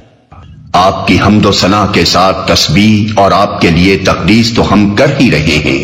اس فقرے سے فرشتوں کا مدعا یہ نہ تھا کہ خلافت ہمیں دی جائے، ہم اس کے مستحق ہیں، بلکہ ان کا مطلب یہ تھا کہ حضور کے فرامین کی تعمیل ہو رہی ہے، آپ کے احکام بجا لانے میں ہم پوری طرح سرگرم ہیں، مرضی مبارک کے مطابق سارا جہان پاک صاف رکھا جاتا ہے، اور اس کے ساتھ آپ کی حمد و ثنا اور آپ کی تسبیح و تقدیس بھی ہم خدام ادب کر رہے ہیں۔ اب کمی کس چیز کی ہے کہ اس کے لیے خلیفہ کی ضرورت ہو؟ ہم اس کی مصلحت نہیں سمجھ سکے۔ تسبیح کا لفظ ذو معنین ہے، اس کے معنی پاکی بیان کرنے کے بھی ہیں اور سرگرمی کے ساتھ کام اور انہماک کے ساتھ صحیح کرنے کے بھی۔ اسی طرح تقدیس کے بھی دو معنی ہیں، ایک تقدس کا اظہار و بیان، دوسرے پاک کرنا۔ فرمایا میں جانتا ہوں جو کچھ تم نہیں جانتے۔ یہ فرشتوں کے دوسرے شبے کا جواب ہے، یعنی فرمایا کہ خلیفہ مقرر کرنے کی ضرورت و مصلحت میں جانتا ہوں، تم اسے نہیں سمجھ سکتے۔ اپنی جن خدمات کا تم ذکر کر رہے ہو وہ کافی نہیں ہے بلکہ ان سے بڑھ کر کچھ مطلوب ہے۔ اسی لیے زمین میں ایک ایسی مخلوق پیدا کرنے کا ارادہ کیا گیا ہے جس کی طرف کچھ اختیارات منتقل کیے جائیں۔ وعلم آدم الأسماء كلها ثم عرضهم على الملائكة فقال أنبئوني بأسماء هؤلاء إن كنتم صادقين۔ اور اللہ تعالیٰ نے آدم کو تمام نام سکھا کر ان چیزوں کو فرشتوں کے سامنے پیش کیا اور فرمایا اگر تم سچے ہو تو ان چیزوں کے نام بتاؤ۔ اس کے بعد اللہ نے آدم کو ساری چیزوں کے نام سکھائے۔ انسان کے علم کی صورت دراصل یہی ہے کہ وہ ناموں کے ذریعے سے اشیاء کے علم کو اپنے ذہن کی گرفت میں لاتا ہے، لہذا انسان کی تمام معلومات در اصل اسماء اشیاء پر مشتمل ہیں۔ آدم کو سارے نام سکھانا گویا ان کو تمام اشیاء کا علم دینا تھا۔ قالوا سبحانك لا علم لنا إلا ما علمتنا إنك أنت العليم الحكيم۔ ان سب نے کہا اے اللہ تیری ذات پاک ہے، ہمیں تو صرف اتنا ہی علم ہے جتنا تو نے ہمیں سکھا رکھا ہے، پورے علم و حکمت والا تو تو ہی ہے۔ ہم تو بس اتنا ہی علم رکھتے ہیں جتنا آپ نے ہم کو دے دیا ہے۔ ایسا معلوم ہوتا ہے کہ ہر فرشتے اور فرشتوں کے ہر صنف کا علم صرف اسی شعبے تک محدود ہے جس سے اس کا تعلق ہے۔ مثلا ہوا کے انتظام سے جو فرشتے متعلق ہیں وہ ہوا کے متعلق سب کچھ جانتے ہیں مگر پانی کے متعلق کچھ نہیں جانتے۔ یہی حال دوسرے شعبوں کے فرشتوں کا ہے۔ انسان کو ان کے برعکس جامع علم دیا گیا ہے، ایک ایک شعبے کے متعلق، چاہے وہ اس شعبے کے فرشتوں سے کم جانتا ہو، مگر مجموعی حیثیت سے جو جامعیت انسان کے علم کو بخشی گئی ہے وہ فرشتوں کو میسر نہیں ہے۔ قال يا آدم أنبئهم بأسمائهم فلما أنبأهم بأسمائهم قال ألم أقل لكم إني أعلم غيب السماوات والأرض وأعلم ما تبدون وما كنتم تكتمون۔ اللہ تعالیٰ نے حضرت آدم علیہ السلام سے فرمایا تم ان کے نام بتا دو۔ جب انہوں نے بتا دیے تو فرمایا کہ کیا میں نے تمہیں پہلے ہی نہ کہا تھا کہ زمین اور آسمانوں کا غیب میں ہی جانتا ہوں، اور میرے علم میں ہے جو تم ظاہر کر رہے ہو اور جو تم چھپاتے تھے۔ یہ مظاہرہ فرشتوں کے پہلے شبے کا جواب تھا۔ گویا اس طریقے سے اللہ تعالیٰ نے انہیں بتا دیا کہ میں آدم کو صرف اختیارات ہی نہیں دے رہا ہوں بلکہ علم بھی دے رہا ہوں۔ اس کے تقرر سے فساد کا جو اندیشہ تمہیں ہوا وہ اس معاملے کا صرف ایک پہلو ہے، دوسرا پہلو اصلاح کا بھی ہے، اور وہ فساد کے پہلو سے زیادہ وزنی اور زیادہ بیش قیمت ہے۔ حکیم کا یہ کام نہیں ہے کہ چھوٹی خرابی کی وجہ سے بڑی بہتری کو نظر انداز کر دے۔ وَإِذْ قُلْنَا لِلْمَلَائِكَةِ اسْجُدُوا لِآدَمَ فَسَجَدُوا إِلَّا إِبْلِيسَ أَبَى وَاسْتَكْبَرَ وَكَانَ مِنَ الْكَافِرِينَ۔ اور جب ہم نے فرشتوں سے کہا کہ آدم کو سجدہ کرو تو ابلیس کے سوا سب نے سجدہ کیا، اس نے انکار کیا اور تکبر کیا اور وہ کافروں میں ہو گیا۔ سب جھک گئے۔ اس کا مطلب یہ ہے کہ زمین اور اس سے تعلق رکھنے والے طبقہ کائنات میں جس قدر فرشتے معمور ہیں ان سب کو انسان کے لیے مطیع و مسخر ہو جانے کا حکم دیا گیا۔ چونکہ اس علاقے میں اللہ کے حکم سے انسان خلیفہ بنایا جا رہا تھا، اس لیے فرمان جاری ہوا کہ صحیح یا غلط جس کام میں بھی انسان اپنے ان اختیارات کو جو ہم اسے عطا کر رہے ہیں استعمال کرنا چاہے اور ہم اپنی مشیت کے تحت اسے ایسا کر لینے کا موقع دے دیں تو تمہارا فرض ہے کہ تم میں سے جس کے دائرہ عمل سے وہ کام متعلق ہو وہ اپنے دائرے کی حد تک اس کا ساتھ دے۔ وہ چوری کرنا چاہے یا نماز پڑھنے کا ارادہ کرے، نیکی کرنا چاہے یا بدی کے ارتکاب کے لیے جائے، دونوں صورتوں میں جب تک ہم اسے اس کی پسند کے مطابق عمل کرنے کا اذن دے رہے ہیں تمہیں اس کے لیے سازگاری کرنی ہوگی۔ مثال کے طور پر اس کو یوں سمجھیے کہ ایک فرمانروا جب کسی شخص کو اپنے ملک کے کسی صوبے یا ضلع کا حاکم مقرر کرتا ہے تو اس علاقے میں حکومت کے جس قدر کارندے ہوتے ہیں ان سب کا فرض ہوتا ہے کہ اس کی اطاعت کریں، اور جب تک فرمانروا کا منشا یہ ہے کہ اسے اپنے اختیارات کے استعمال کا موقع دے اس وقت تک اس کا ساتھ دیتے رہیں، قطع نظر اس سے کہ وہ صحیح کام میں ان اختیارات کو استعمال کر رہا ہے یا غلط کام میں۔ البتہ جب جس کام کے بارے میں بھی فرمانروا کا اشارہ ہو جائے کہ اسے نہ کرنے دیا جائے تو وہیں ان حاکم صاحب کا اقتدار ختم ہو جاتا ہے اور انہیں ایسا محسوس ہونے لگتا ہے کہ سارے علاقے کے اہلکاروں نے گویا ہڑتال کر دی ہے، حتیٰ کہ جس وقت فرمانروا کی طرف سے ان حاکم صاحب کی معزولی اور گرفتاری کا حکم ہوتا ہے تو وہی ماتحت و خدام جو کل تک ان کے اشاروں پر حرکت کر رہے تھے ان کے ہاتھوں میں ہتکڑیاں ڈال کر انہیں کشاں کشاں دارالفاسقین کی طرف لے جاتے ہیں۔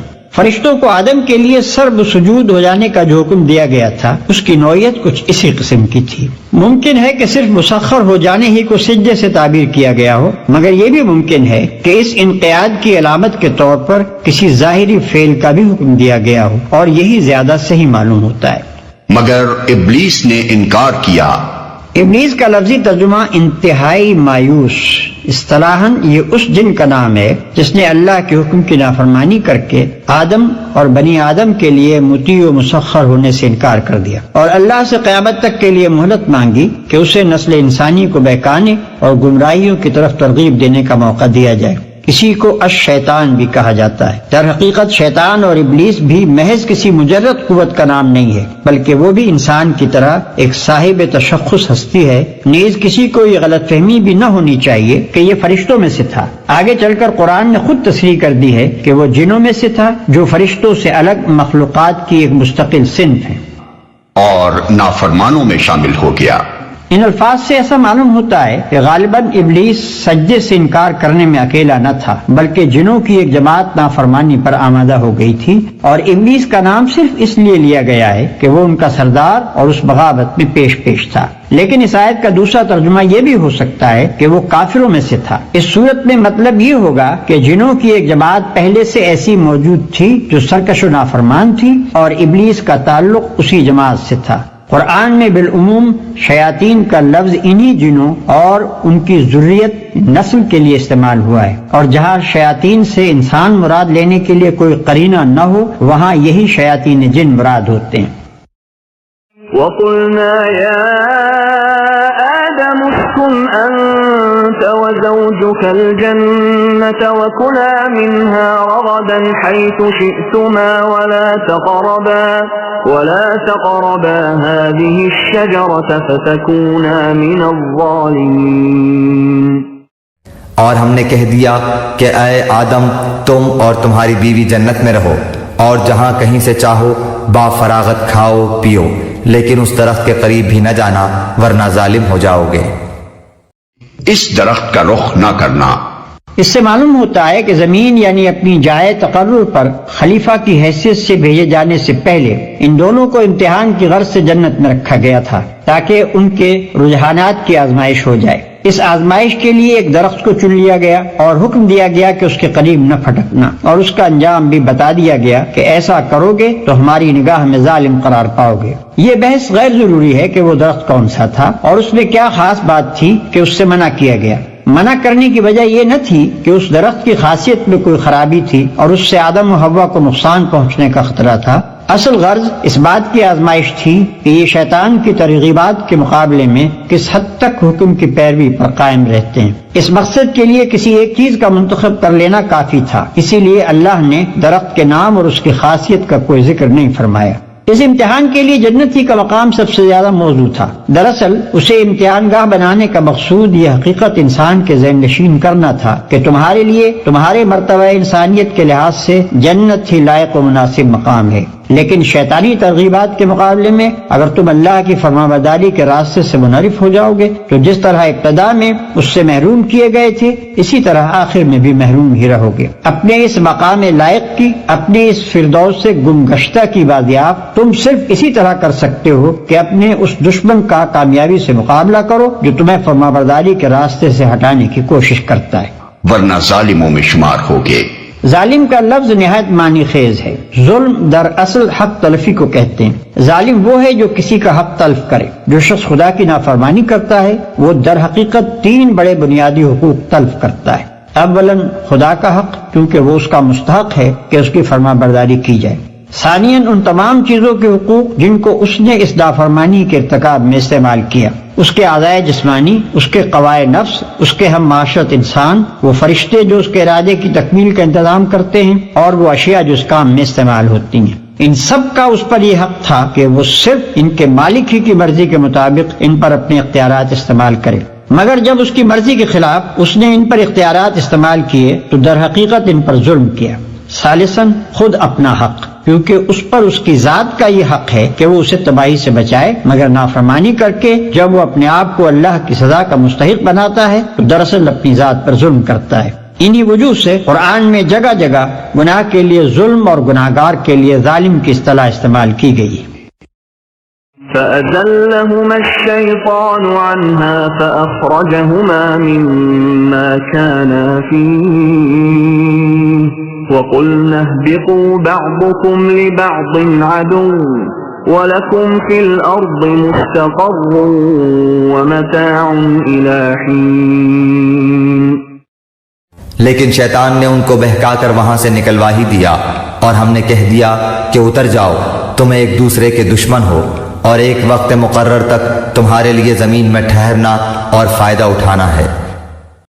تم ایک دوسرے کے دشمن ہو، یعنی انسان کا دشمن شیطان اور شیطان کا دشمن انسان۔ شیطان کا دشمن انسان ہونا تو ظاہر ہے کہ وہ اسے اللہ کی فرمانبرداری کے راستے سے ہٹانے اور تباہی میں ڈالنے کی کوشش کرتا ہے۔ رہا انسان کا دشمن شیطان ہونا تو فی الواقع انسانیت تو اس سے دشمنی ہی کی مقتضی ہے، مگر خواہشات نفس کے لیے جو ترغیبات وہ پیش کرتا ہے ان سے دھوکہ کھا کر آدمی اسے اپنا دوست بنا لیتا ہے۔ اس طرح کی دوستی کے معنی یہ نہیں ہے کہ حقیقتاً دشمنی دوستی میں تبدیل ہو گئی، بلکہ اس کے معنی یہ ہیں کہ ایک دشمن دوسرے دشمن سے شکست کھا گیا اور اس کے جال میں پھنس گیا۔ فتلقى آدم من ربه كلمات فتاب عليه إنه هو التواب الرحيم۔ حضرت آدم علیہ السلام نے اپنے رب سے چند باتیں سیکھ لیں اور اللہ تعالیٰ نے ان کی توبہ قبول فرمائی، بے شک وہی توبہ قبول کرنے والا اور رحم کرنے والا ہے۔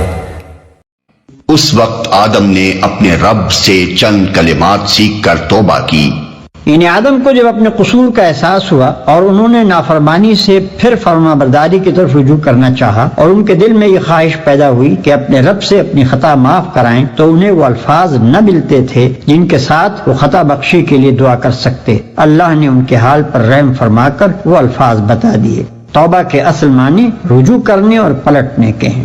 بندے کی طرف سے توبہ کے معنی یہ ہیں کہ وہ سرکشی سے باز آ گیا، طریق بندگی کی طرف پلٹ آیا، اور خدا کی طرف سے توبہ کے معنی یہ ہیں کہ وہ اپنے شرمسار غلام کی طرف رحمت کے ساتھ متوجہ ہو گیا، پھر سے نظر عنایت اس کی طرف مائل ہو گئی، کیونکہ وہ بڑا معاف کرنے والا اور رحم فرمانے والا ہے۔ قرآن اس نظریے کی تردید کرتا ہے کہ گناہ کے نتائج لازمی ہیں اور وہ بہرحال انسان کو بھگتنے ہی ہوں گے۔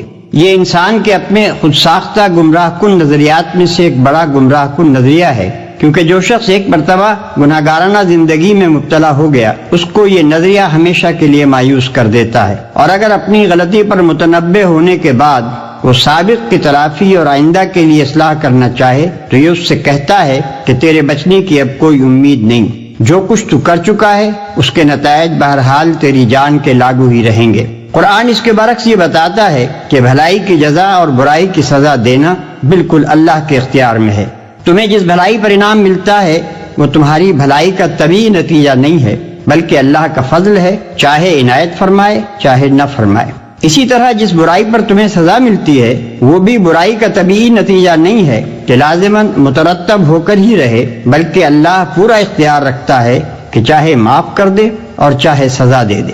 البتہ اللہ کا فضل اور اس کی رحمت اس کی حکمت کے ساتھ ہم رشتہ ہے۔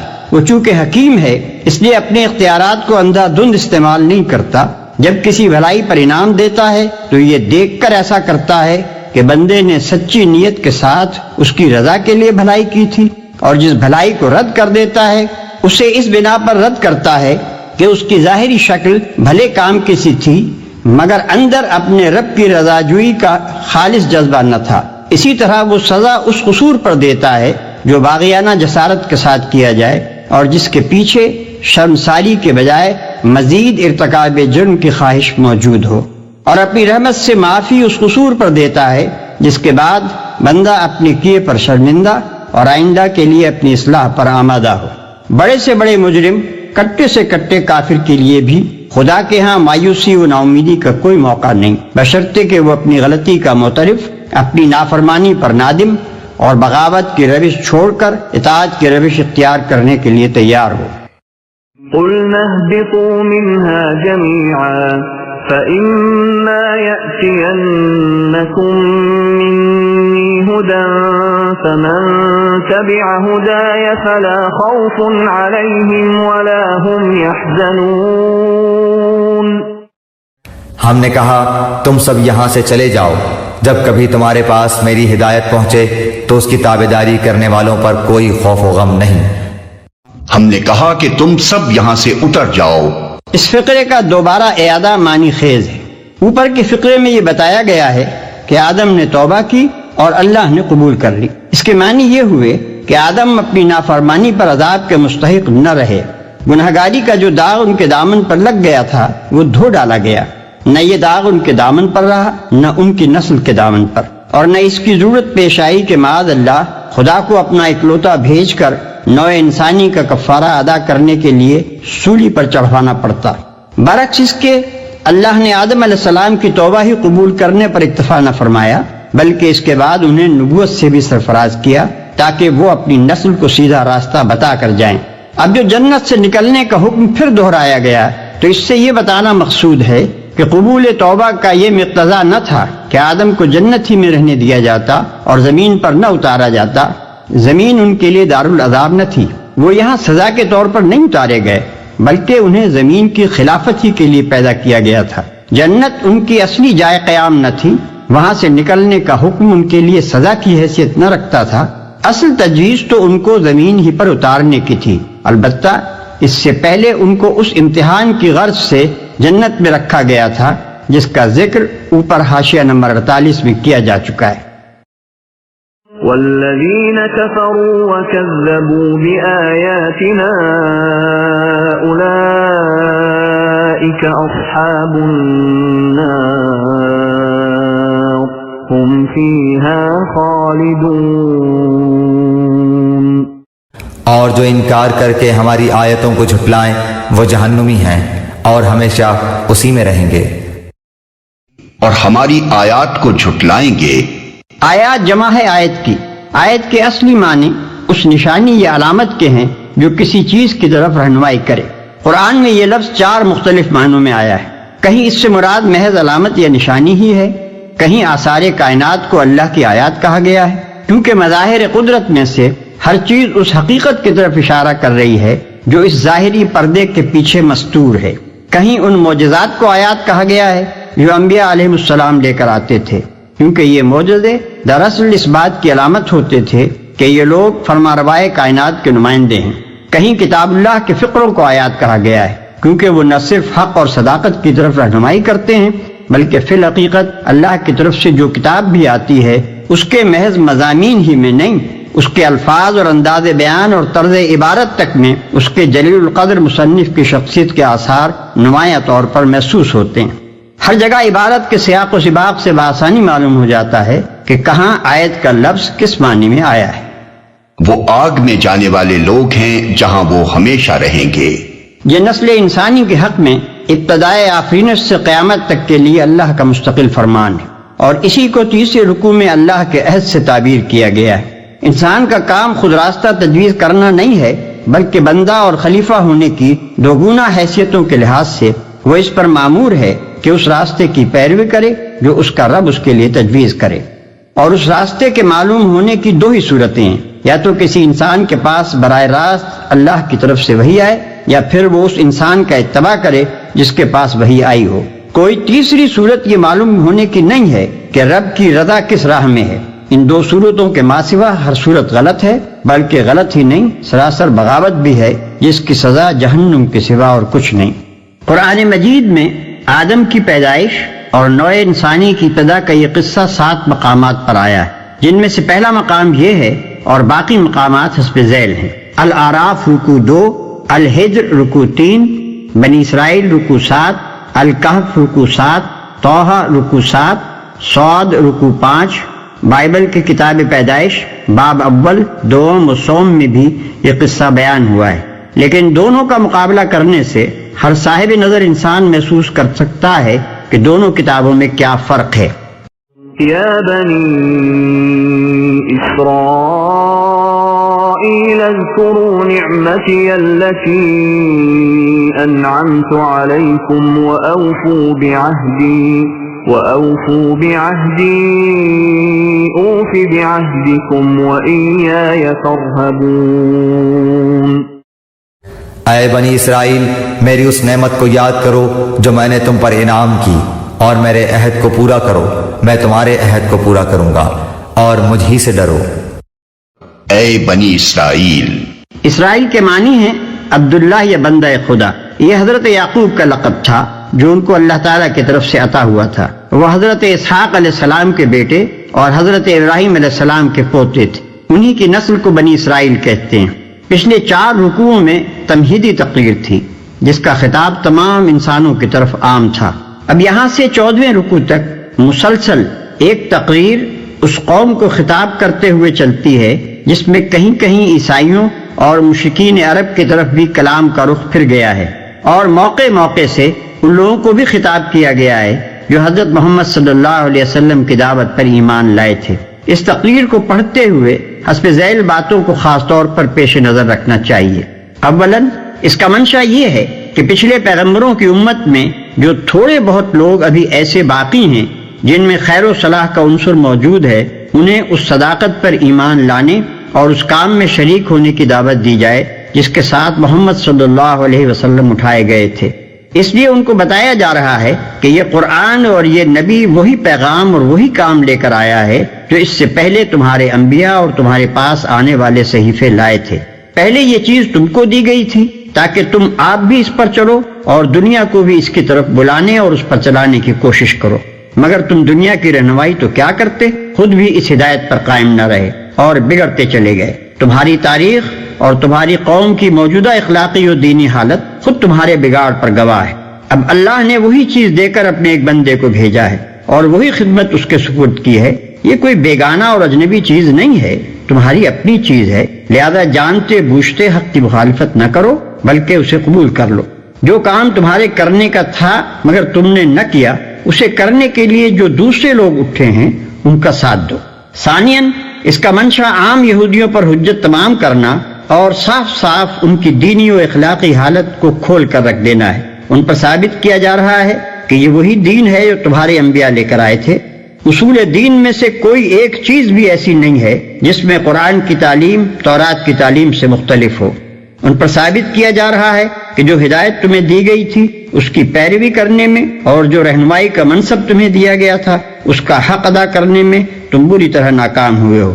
اس کے ثبوت میں ایسے واقعات سے استشہاد کیا گیا ہے جن کی تردید وہ نہ کر سکتے تھے۔ پھر جس طرح حق کو حق جاننے کے باوجود وہ اس کی مخالفت میں سازشوں، وسوسہ اندازیوں، کج بحثیوں اور مکاریوں سے کام لے رہے تھے اور جن ترکیبوں سے وہ کوشش کر رہے تھے کہ کسی طرح محمد صلی اللہ علیہ وسلم کا مشن کامیاب نہ ہونے پائے، ان سب کی پردہ دری کی جا رہی ہے، جس سے یہ بات عیاں ہو جاتی ہے کہ ان کی ظاہری مذہبیت محض ایک ڈھونگ ہے جس کے نیچے دیانت اور حق پرستی کے بجائے ہٹ دھرمی، جاہلانہ عصبیت اور نفس پرستی کام کر رہی ہے، اور حقیقت میں وہ یہ چاہتے ہی نہیں ہیں کہ نیکی کا کوئی کام پھل پھول سکے۔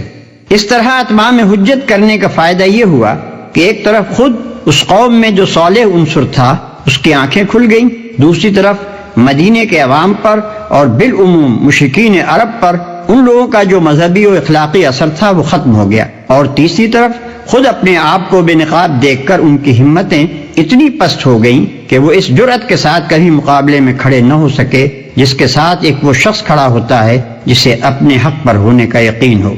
ثالثاً پچھلے 4 رکوعوں میں نوع انسانی کو دعوت عام دیتے ہوئے جو کچھ کہا گیا تھا اسی کے سلسلے میں ایک خاص قوم کی معین مثال لے کر بتایا جا رہا ہے کہ جو قوم خدا کی بھیجی ہوئی ہدایت سے منہ موڑتی ہے اس کا انجام کیا ہوتا ہے۔ اس توضیح کے لیے تمام قوموں میں سے بنی اسرائیل کو منتخب کرنے کی وجہ یہ ہے کہ دنیا میں صرف یہی ایک قوم ہے جو مسلسل 4000 برس سے تمام اقوام عالم کے سامنے ایک زندہ نمونہ عبرت بنی ہوئی ہے۔ ہدایت الہی پر چلنے اور نہ چلنے سے جتنے نشیب و فراز کسی قوم کی زندگی میں رونما ہو سکتے ہیں وہ سب اس قوم کی عبرتناک سرگزشت میں نظر آ جاتے ہیں۔ رابعاً اس سے پیروان محمد صلی اللہ علیہ وسلم کو سبق دینا مقصود ہے کہ وہ اس انحطاط کے گڑھے میں گرنے سے بچیں جس میں پچھلے انبیاء کے پیرو گر گئے۔ یہودیوں کی اخلاقی کمزوریوں، مذہبی غلط فہمیوں اور اعتقادی و عملی گمراہیوں میں سے ایک ایک کی نشاندہی کر کے اس کے بالمقابل دین حق کے مقتضیات بیان کیے گئے ہیں تاکہ مسلمان اپنا راستہ صاف دیکھ سکیں اور غلط راہوں سے بچ کر چلیں۔ اس سلسلے میں یہود و نصارہ پر تنقید کرتے ہوئے قرآن جو کچھ کہتا ہے اس کو پڑھتے وقت مسلمانوں کو نبی صلی اللہ علیہ وسلم کی وہ حدیث یاد رکھنی چاہیے جس میں آپ نے فرمایا ہے کہ تم بھی آخر کار پچھلی امتوں ہی کی روش پر چل کر رہو گے، حتیٰ کہ اگر وہ کسی گوہ کے بل میں گھسے ہیں تو تم بھی اسی میں گھسو گے۔ صحابہ نے پوچھا یا رسول اللہ صلی اللہ علیہ وسلم کیا یہود و نصارہ مراد ہیں؟ آپ نے فرمایا اور کون؟ نبی اکرم صلی اللہ علیہ وسلم کا یہ ارشاد محض ایک توبیخ نہ تھا بلکہ اللہ کی دی ہوئی بصیرت سے آپ یہ جانتے تھے کہ انبیاء کی امتوں میں بگاڑ کن کن راستوں سے آیا اور کن کن شکلوں میں ظہور کرتا رہا ہے۔ وَآمِنُوا بِمَا أنزلت مصدقا لما معكم ولا تكونوا أول كافر به ولا تشتروا بآياتي ثمنا قليلا وإياي فاتقون۔ اور اس کتاب پر ایمان لاؤ جو میں نے تمہاری کتابوں کی تصدیق میں نازل فرمائی ہے، اور اس کے ساتھ تم ہی پہلے کافر نہ بنو، اور میری آیتوں کو تھوڑی تھوڑی قیمت پر نہ فروخت کرو، اور صرف مجھ ہی سے ڈرو۔ تھوڑی قیمت پر میری آیات کو نہ بیچ ڈالو۔ تھوڑی قیمت سے مراد وہ دنیوی فائدے ہیں جن کی خاطر یہ لوگ اللہ کے احکام اور اس کی ہدایات کو رد کر رہے تھے۔ حق فروشی کے معاوضے میں خواہ انسان دنیا بھر کی دولت لے لے، بہرحال وہ تھوڑی قیمت ہی ہے، کیونکہ حق یقیناً اس سے گرا تر چیز ہے۔ ولا تلبسوا الحق بالباطل وتكتموا الحق وأنتم تعلمون۔ اور حق کو باطل کے ساتھ خلط ملط نہ کرو، اور نہ حق کو چھپاؤ، تمہیں تو خود اس کا علم ہے۔ اس آیت کو سمجھنے کے لیے یہ بات پیش نظر رہنی چاہیے کہ اہل عرب بالعموم ناخواندہ لوگ تھے، اور ان کے مقابلے میں یہودیوں کے اندر ویسے بھی تعلیم کا چرچا زیادہ تھا، اور انفرادی طور پر ان میں ایسے ایسے جلیل القدر عالم پائے جاتے تھے جن کی شہرت عرب کے باہر تک پہنچی ہوئی تھی۔ اس وجہ سے عربوں پر یہودیوں کا علمی رعب بہت زیادہ تھا۔ پھر ان کے علماء اور مشائخ نے اپنے مذہبی درباروں کی ظاہری شان جما کر اور اپنی جھاڑ پھونک اور تعویذ گنڈوں کا کاروبار چلا کر اس رعب کو اور بھی زیادہ گہرا اور وسیع کر دیا تھا۔ خصوصیت کے ساتھ اہل مدینہ ان سے بے حد مرعوب تھے، کیونکہ ان کے آس پاس بڑے بڑے یہودی قبائل آباد تھے۔ رات دن کا ان سے میل جول تھا، اور اس میل جول میں وہ ان سے اسی طرح شدت کے ساتھ متاثر تھے جس طرح ایک ان پڑھ آبادی زیادہ تعلیم یافتہ، زیادہ متمدن اور زیادہ نمایاں مذہبی تشخص رکھنے والے ہمسایوں سے متاثر ہوا کرتی ہے۔ ان حالات میں جب نبی صلی اللہ علیہ وسلم نے اپنے آپ کو نبی کی حیثیت سے پیش کیا اور لوگوں کو اسلام کی طرف دعوت دینی شروع کی، تو قدرتی بات تھی کہ ان پڑھ عرب اہل کتاب یہودیوں سے جا کر پوچھتے کہ آپ لوگ بھی ایک نبی کے پیرو ہیں اور ایک کتاب کو مانتے ہیں؟ آپ ہمیں بتائیں کہ یہ صاحب جو ہمارے اندر نبوت کا دعویٰ لے کر اٹھے ہیں، ان کے متعلق اور ان کی تعلیم کے متعلق آپ کی کیا رائے ہے؟ چنانچہ یہ سوال مکے کے لوگوں نے بھی یہودیوں سے بارہا کیا، اور جب نبی صلی اللہ علیہ وسلم مدینہ تشریف لائے تو یہاں بھی بکثرت لوگ یہودی علماء کے پاس جا جا کر یہی بات پوچھتے تھے، مگر ان علماء نے کبھی لوگوں کو صحیح بات نہ بتائی۔ ان کے لیے یہ کہنا تو مشکل تھا کہ وہ توحید جو محمد صلی اللہ علیہ وسلم پیش کر رہے ہیں غلط ہے، یا انبیاء اور کتب آسمانی اور ملائکہ اور آخرت کے بارے میں جو کچھ آپ کہہ رہے ہیں اس میں کوئی غلطی ہے، یا وہ اخلاقی اصول جن کی آپ تعلیم دے رہے ہیں ان میں سے کوئی چیز غلط ہے۔ لیکن وہ صاف صاف اس حقیقت کا اعتراف کرنے کے لیے بھی تیار نہ تھے کہ جو کچھ آپ پیش کر رہے ہیں وہ صحیح ہے۔ وہ نہ سچائی کی کھلی کھلی تردید کر سکتے تھے، نہ سیدھی طرح اس کو سچائی مان لینے پر آمادہ تھے۔ ان دونوں راستوں کے درمیان انہوں نے طریقہ یہ اختیار کیا تھا کہ ہر سائل کے دل میں نبی صلی اللہ علیہ وسلم کے خلاف، آپ کی جماعت کے خلاف اور آپ کے مشن کے خلاف کوئی نہ کوئی وسوسہ ڈال دیتے تھے، کوئی الزام آپ پر چسپا کر دیتے تھے، کوئی ایسا شوشہ چھوڑ دیتے تھے جس سے لوگ شکوک و شبہات میں پڑ جائیں، اور طرح طرح کے الجھن میں ڈالنے والے سوالات چھیڑ دیتے تھے تاکہ لوگ ان میں خود بھی الجھیں اور نبی صلی اللہ علیہ وسلم اور آپ کے پیرووں کو بھی الجھانے کی کوشش کریں۔ ان کا یہی رویہ تھا جس کی بنا پر ان سے فرمایا جا رہا ہے کہ حق پر باطل کے پردے نہ ڈالو، اپنے جھوٹے پروپیگنڈے اور شریرانہ شبہات و اعتراضات سے حق کو دبانے اور چھپانے کی کوشش نہ کرو، اور حق و باطل کو خلط ملط کر کے دنیا کو دھوکہ نہ دو۔ وَأَقِيمُوا الصَّلَاةَ وَآتُوا الزَّكَاةَ وَارْكَعُوا مَعَ الرَّاكِعِينَ۔ اور نمازوں کو قائم کرو اور زکوٰۃ دو اور رکوع کرنے والوں کے ساتھ رکوع کرو۔ نماز قائم کرو، زکوٰۃ دو۔ نماز اور زکوٰۃ ہر زمانے میں دین اسلام کے اہم ترین ارکان رہے ہیں۔ تمام انبیاء کی طرح انبیاء بنی اسرائیل نے بھی اس کی سخت تاکید کی تھی، مگر یہودی ان سے غافل ہو چکے تھے۔ نماز باجماعت کا نظام ان کے ہاں تقریباً بالکل درہم برہم ہو چکا تھا۔ قوم کی اکثریت انفرادی نماز کی بھی تاریک ہو چکی تھی، اور زکوٰۃ دینے کے بجائے یہ لوگ سود کھانے لگے تھے۔ أتأمرون الناس بالبر وتنسون أنفسكم وأنتم تتلون الكتاب أفلا تعقلون؟ کیا لوگوں کو بھلائیوں کا حکم کرتے ہو اور خود اپنے آپ کو بھول جاتے ہو باوجود ہے کہ تم کتاب پڑھتے ہو؟ کیا اتنی بھی تم میں سمجھ نہیں؟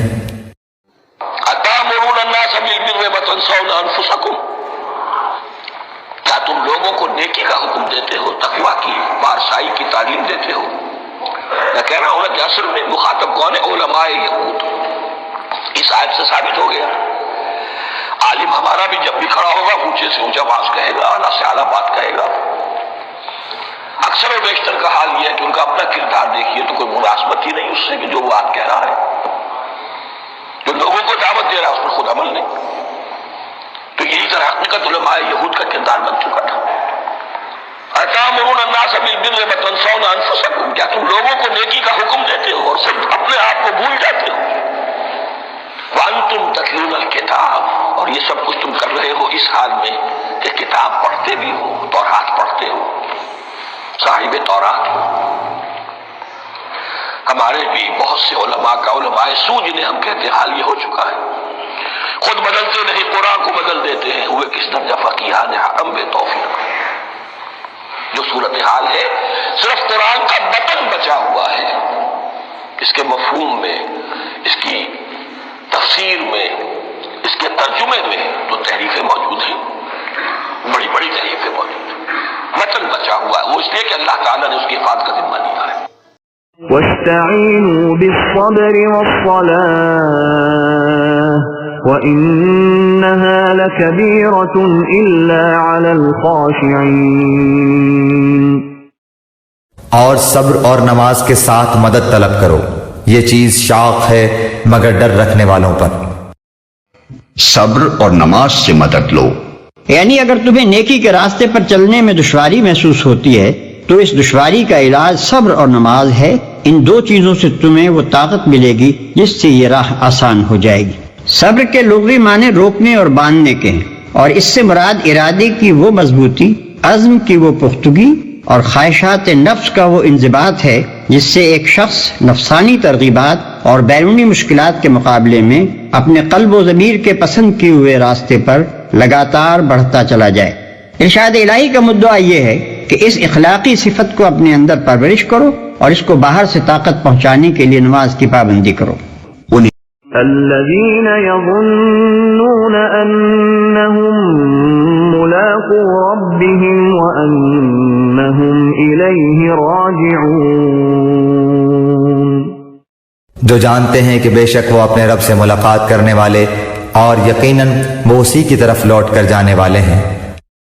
یعنی جو شخص خدا کا فرما بردار نہ ہو اور آخرت کا عقیدہ نہ رکھتا ہو، اس کے لیے تو نماز کی پابندی ایک ایسی مصیبت ہے جسے وہ کبھی گوارا ہی نہیں کر سکتا، مگر جو برضا و رغبت خدا کے آگے سر اطاعت خم کر چکا ہو اور جسے یہ خیال ہو کہ کبھی مر کر اپنے خدا کے سامنے جانا بھی ہے، اس کے لیے نماز ادا کرنا نہیں بلکہ نماز کا چھوڑنا مشکل ہے۔ یا بنی اسرائیل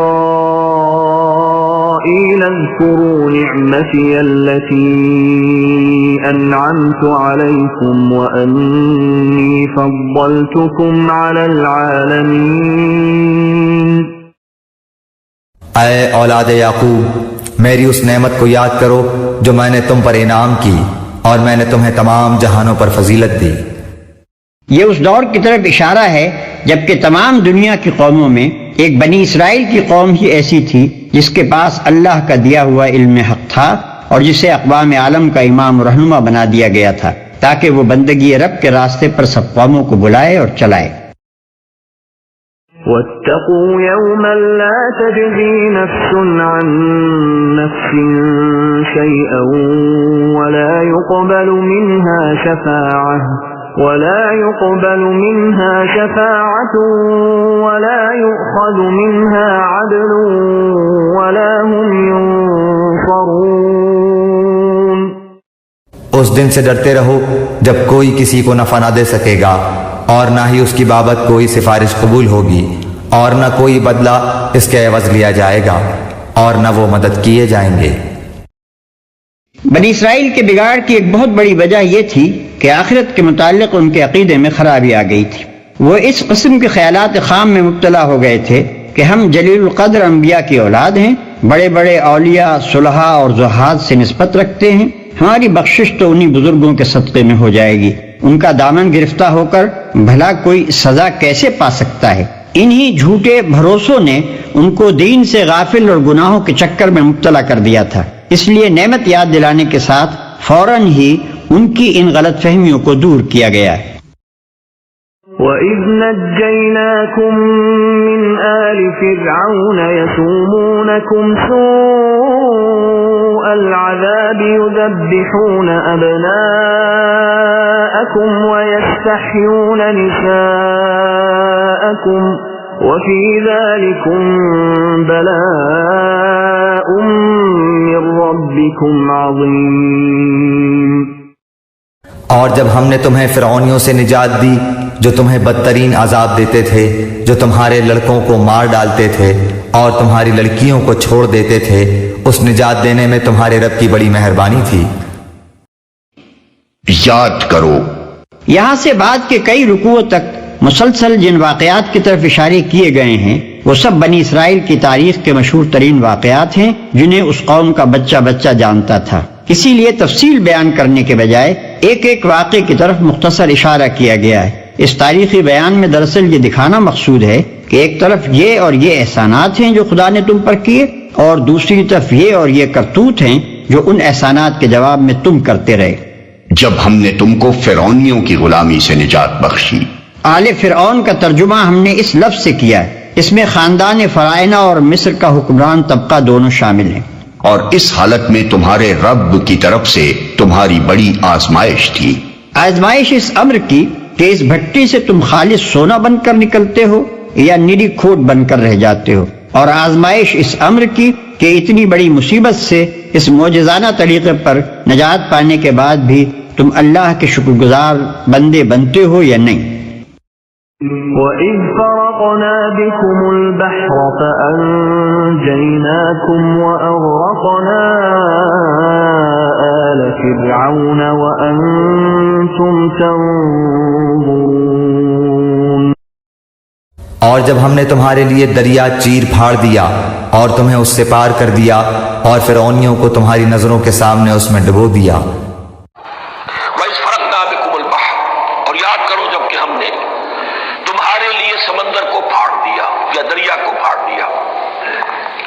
یہ ایک مختلف فی بات ہے کہ کس جگہ سے کراس کیا تھا بنی اسرائیل نے ایجپٹ سے سینائی پیننسولا آنے کے لیے، جزیرہ نما سینا میں۔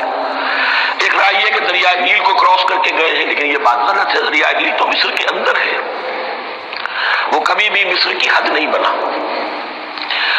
کسی کی رائے یہ ہے کہ جو خلیج سویز ہے، بحر قلزم جو ہے ریڈ سی، وہ اوپر جا کر دو کھاڑیوں میں تبدیل ہو جاتا ہے، خلیج عقبہ مشرق کی طرف اور خلیج سویز مغرب کی طرف، اور ان کے درمیان میں یہ سینائی پیننسولا جو ہے یہ تکون ہے، جیسے ہندوستان بھارت تکون ہے ایسے یہ پیننسولا ہے، انڈین پیننسولا، سینائی پیننسولا۔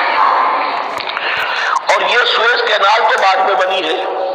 خلیج سویز اور میڈیٹرینین وغیرہ روم کے درمیان یہ کچھ چھوٹی چھوٹی، اگرچہ چھوٹی تھی سمندر کے لحاظ سے، لیکن بہت بڑی بڑی جھیلیں تھیں، اور ان جھیلوں ہی کو پھر جوڑ کر درمیان میں جو خشکی تھی اس کو کاٹ کر سویز کینال بنائی گئی ہے۔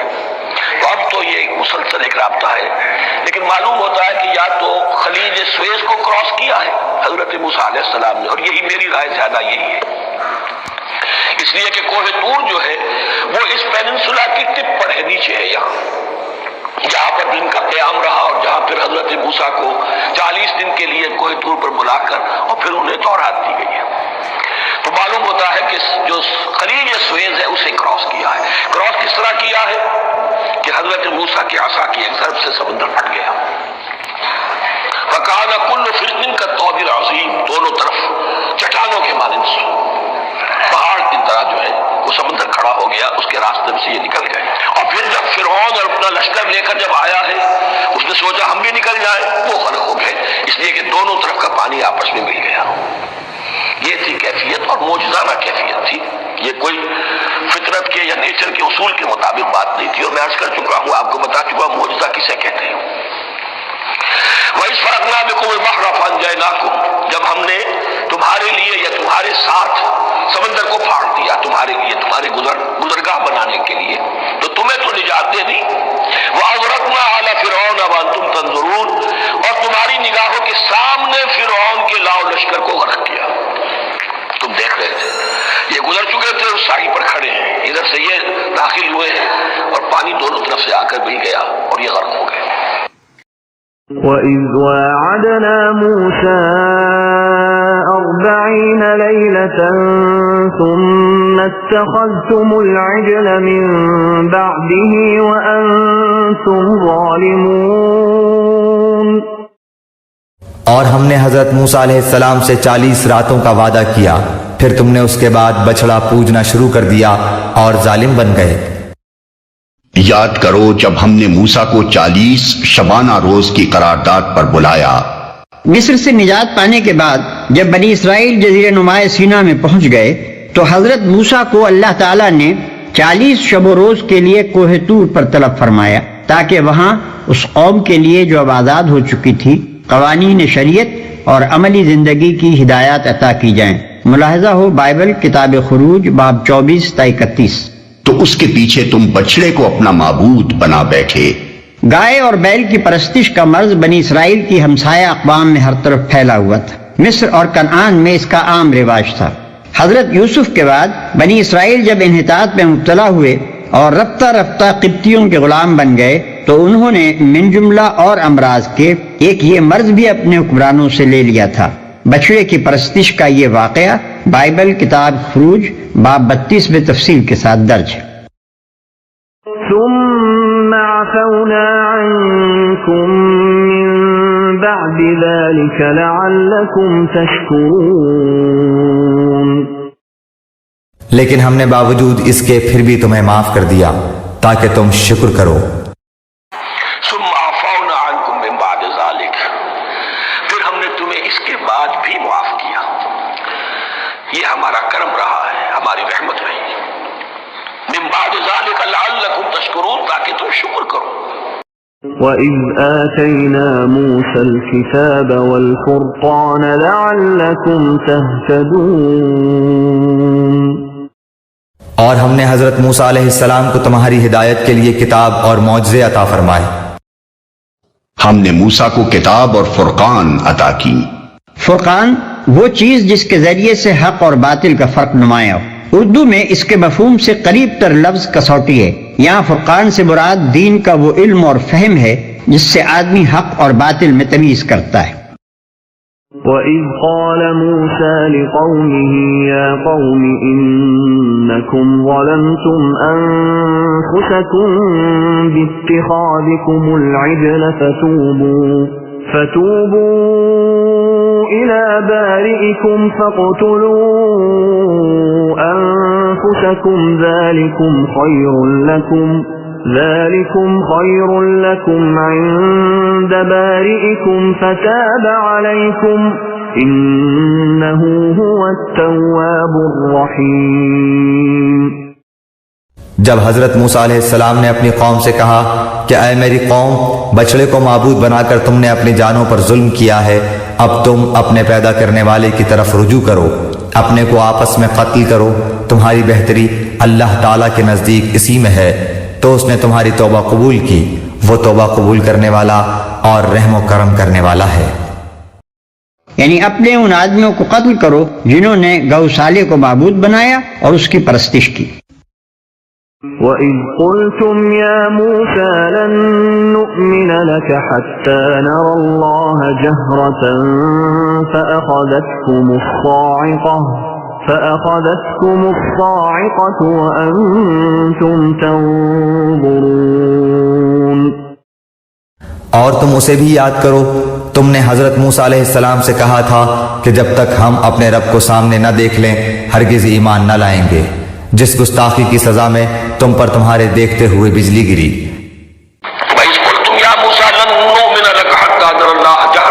ایک اور واقعہ ان کی تاریخ کا، اور یاد کرو جبکہ تم نے کہا تھا اے موسیٰ ہم تو تمہاری بات نہیں مانیں گے۔ ایمان کے بعد جب لام کا حرف آئے تو اس کے معنی صرف تصدیق کے ہوتے ہیں۔ لن نؤمن لک، ہم آپ کی بات کی تصدیق نہیں کریں گے حتی نری اللہ جہرۃ، جب تک کہ ہم دیکھ نہ لیں اللہ کو عیاناً۔ ہمیں کیا پتا اللہ نے یہ کتاب دی آپ کو، آپ تو لے کر آ گئے، ہمارے سامنے تو پتھر کی کوئی تختیاں ہیں، اس پہ کوئی لکھا ہوا، کس نے لکھا ہمیں کیا پتا۔ اب دیکھیے ایک حضرت موسیٰ کی خواہش تھی رب ارنی انظر الیک، وہ کچھ اور شے تھی۔ یہ تخریبی ذہن ہے جو یہ کہہ رہا ہے کہ ہم بھی چاہتے ہیں کہ اللہ کو اپنی آنکھوں سے دیکھے اور معلوم ہو کہ واقعی اس نے یہ کتاب آپ کو دی ہے۔ فأخذتكم الصاعقۃ، تو تمہیں آپ پکڑا ایک بہت بڑی کڑک نے، ایک بہت بڑی کڑک ہوئی اور سب کے سب مردہ ہو گئے۔ وانتم تنظرون، تمہارے دیکھتے دیکھتے ایک کڑک نے تمہیں آ لیا۔ ثم بعثناكم من بعد موتكم لعلكم تشكرون، لیکن پھر اس لیے کہ تم شکر گزاری کرو اس موت کے بعد بھی ہم نے تمہیں زندہ کر دیا۔ یہ اشارہ جس واقعے کی طرف ہے اس کی تفصیل یہ ہے کہ 40 شبانہ روز کی قرارداد پر جب حضرت موسیٰ طور پر تشریف لے گئے تھے تو آپ کو حکم ہوا تھا کہ اپنے ساتھ بنی اسرائیل کے 70 نمائندے بھی لے کر آئیں۔ پھر جب اللہ تعالیٰ نے موسیٰ علیہ السلام کو کتاب اور فرقان عطا کی تو آپ نے اسے ان نمائندوں کے سامنے پیش کیا۔ اس موقع پر قرآن کہتا ہے کہ ان میں سے بعض شریر کہنے لگے کہ ہم محض تمہارے بیان پر کیسے مان لیں کہ خدا تم سے ہم کلام ہوا ہے۔ اس پر اللہ تعالیٰ کا غضب نازل ہوا اور انہیں سزا دی گئی۔ لیکن بائبل کہتی ہے کہ انہوں نے اسرائیل کے خدا کو دیکھا، اس کے پاؤں کے نیچے نیلم کے پتھر کا چبوترا سا تھا جو آسمان کے مانند شفاف تھا، اور اس نے بنی اسرائیل کے شرفاء پر اپنا ہاتھ نہ بڑھایا، سو انہوں نے خدا کو دیکھا اور کھایا اور پیا۔ خروج باب 24 آیت 10-11۔ لطف یہ ہے کہ اسی کتاب میں آگے چل کر لکھا ہے کہ جب حضرت موسیٰ علیہ السلام نے خدا سے عرض کیا کہ مجھے اپنا جلال دکھا دے تو اس نے فرمایا کہ تو مجھے نہیں دیکھ سکتا۔ دیکھو خروج باب 33 آیت 18-23۔ وَظَلَّلْنَا عَلَيْكُمُ الْغَمَامَ وَأَنزَلْنَا عَلَيْكُمُ الْمَنَّ وَالسَّلْوَىٰ كُلُوا مِن طَيِّبَاتِ مَا رَزَقْنَاكُمْ وَمَا ظَلَمُونَا وَلَكِن كَانُوا أَنفُسَهُمْ يَظْلِمُونَ۔ اور ہم نے تم پر بادل کا سایہ کیا اور تم پر من و سلوہ اتارا اور کہہ دیا کہ ہماری دی ہوئی پاکیزہ چیزیں کھاؤ، اور انہوں نے ہم پر ظلم نہیں کیا، البتہ وہ خود اپنی جانوں پر ظلم کرتے تھے۔ ہم نے تم پر ابر کا سایہ کیا، یعنی جزیرہ نمائے سینا میں جہاں دھوپ سے بچنے کے لیے کوئی جائے پناہ تمہیں میسر نہ تھی، ہم نے ابر سے تمہارے بچاؤ کا انتظام کیا۔ اس موقع پر خیال رہے کہ بنی اسرائیل لاکھوں کی تعداد میں مصر سے نکل کر آئے تھے، اور سینا کے علاقے میں مکانات کا تو کیا ذکر، سر چھپانے کے لیے ان کے پاس خیمے تک نہ تھے۔ اس زمانے میں اگر خدا کی طرف سے ایک مدت تک آسمان کو ابر آلود نہ رکھا جاتا تو یہ قوم دھوپ سے ہلاک ہو جاتی۔ من و سلوہ کی غذا تمہارے لیے فراہم کی۔ من اور سلوہ وہ قدرتی غذائیں تھیں جو اس مہاجرت کے زمانے میں ان لوگوں کو 40 برس تک مسلسل ملتی رہیں۔ من دھنیے کے بیج جیسی ایک چیز تھی جو اوس کی طرح گرتی اور زمین پر جم جاتی تھی، اور سلوہ بٹیر کی قسم کے پرندے تھے۔ خدا کے فضل سے ان کی اتنی کثرت تھی کہ ایک پوری کی پوری قوم محض انہی غذاؤں پر زندگی بسر کرتی رہی اور اسے فاقہ کشی کی مصیبت نہ اٹھانی پڑی۔ حالانکہ آج کسی نہایت متمدن ملک میں بھی اگر چند لاکھ مہاجر یکایک آ پڑیں تو ان کی خوراک کا انتظام مشکل ہو جاتا ہے۔ وَإِذْ قُلْنَا ادْخُلُوا هَٰذِهِ الْقَرْيَةَ فَكُلُوا مِنْهَا حَيْثُ شِئْتُمْ رَغَدًا وَادْخُلُوا الْبَابَ سُجَّدًا وَقُولُوا حِطَّةٌ نَغْفِرْ لَكُمْ خَطَايَاكُمْ وَسَنَزِيدُ الْمُحْسِنِينَ۔ اور ہم نے تم سے کہا کہ اس بستی میں جاؤ اور جو کچھ جہاں کہیں سے چاہو بافراغت کھاؤ پیو اور دروازے میں سجدے کرتے ہوئے گزرو اور زبان سے حتیٰ کہو ہم تمہاری خطائیں معاف فرما دیں گے اور نیکی کرنے والوں کو اور زیادہ دیں گے۔ یہ بستی یہ ابھی تک تحقیق نہیں ہو سکا ہے کہ اس بستی سے مراد کون سی بستی ہے۔ جس سلسلہ واقعات میں یہ ذکر ہو رہا ہے وہ اس زمانے سے تعلق رکھتا ہے جبکہ بنی اسرائیل ابھی جزیرے نما سینا ہی میں تھے، لہذا اغلب یہ ہے کہ یہ اسی جزیرے نما کا کوئی شہر ہوگا، مگر یہ بھی ممکن ہے کہ اس سے مراد شتیم ہو جو یریحو کے بالمقابل دریائے اردن کے مشرقی کنارے پر آباد تھا۔ بائبل کا بیان ہے کہ اس شہر کو بنی اسرائیل نے حضرت موسیٰ کی زندگی کے اخیر زمانے میں فتح کیا اور وہاں بڑی بدکاریاں کی، جن کے نتیجے میں خدا نے ان پر وبا بھیجی اور 24,000 آدمی ہلاک کر دیے۔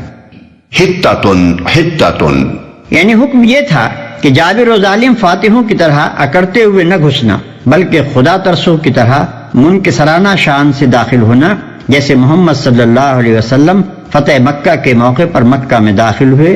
اور حتتن کے دو مطلب ہو سکتے ہیں، ایک یہ کہ خدا سے اپنی خطاؤں کی معافی مانگتے ہوئے جانا، دوسرے یہ کہ لوٹ مار اور قتل عام کے بجائے بستی کے باشندوں میں درگزر اور عام معافی کا اعلان کرتے جانا۔ فبدل الذين ظلموا قولا غير الذي قيل لهم فأنزلنا على الذين ظلموا رجزا من السماء بما كانوا يفسقون۔ پھر ان ظالموں نے اس بات کی جو ان سے کہی گئی تھی بدل ڈالی، ہم نے بھی ان ظالموں پر ان کے فسق و نافرمانی کی وجہ سے آسمانی عذاب نازل کیا۔ اسی صحرا میں رہتے ہوئے جب مدت گزر گئی اور بنی اسرائیل منو سلوا سے بھی اکتا گئے تو انہوں نے یہ مطالبہ کیا کہ ہم ایک ہی قسم کے کھانے پر گزارا نہیں کر سکتے، ہم زمین کی ترکاریاں وغیرہ کھانا چاہتے ہیں۔ ان کا یہ مطالبہ آگے آیت 61 میں آ رہا ہے۔ اس موقع پر ان کی خواہش بھی پوری کی گئی اور یہ اعلان فرمایا گیا کہ اب تمہیں صحرا کی خاک چھاننے سے نجات دی جاتی ہے۔ سامنے ایک شہر ہے، اس میں چلے جاؤ، لیکن اپنے گناہوں پر ندامت کے اظہار کے طور پر سر جھکائے ہوئے اور معافی مانگتے ہوئے شہر میں داخل ہو، وہاں اپنی رغبت کے مطابق جو حلال غذا چاہو کھا سکو گے۔ لیکن ان ظالموں نے پھر ضد کا مظاہرہ کیا، شہر میں داخل ہوتے ہوئے سر تو کیا جھکاتے، سینے تان تان کر داخل ہوئے اور معافی مانگنے کے لیے انہیں جو الفاظ کہنے کی تلقین کی گئی تھی ان کا مذاق بنا کر ان سے ملتے جلتے ایسے نعرے لگاتے ہوئے داخل ہوئے جن کا مقصد مسخرہ پن کے سوا کچھ نہ تھا۔ جو لفظ انہیں معافی مانگنے کے لیے سکھایا گیا تھا وہ تھا حتہ، یا اللہ ہمارے گناہ بخش دے۔ انہوں نے اسے بدل کر جس لفظ کے نعرے لگائے تھے وہ تھا ہنتا، یعنی گندم۔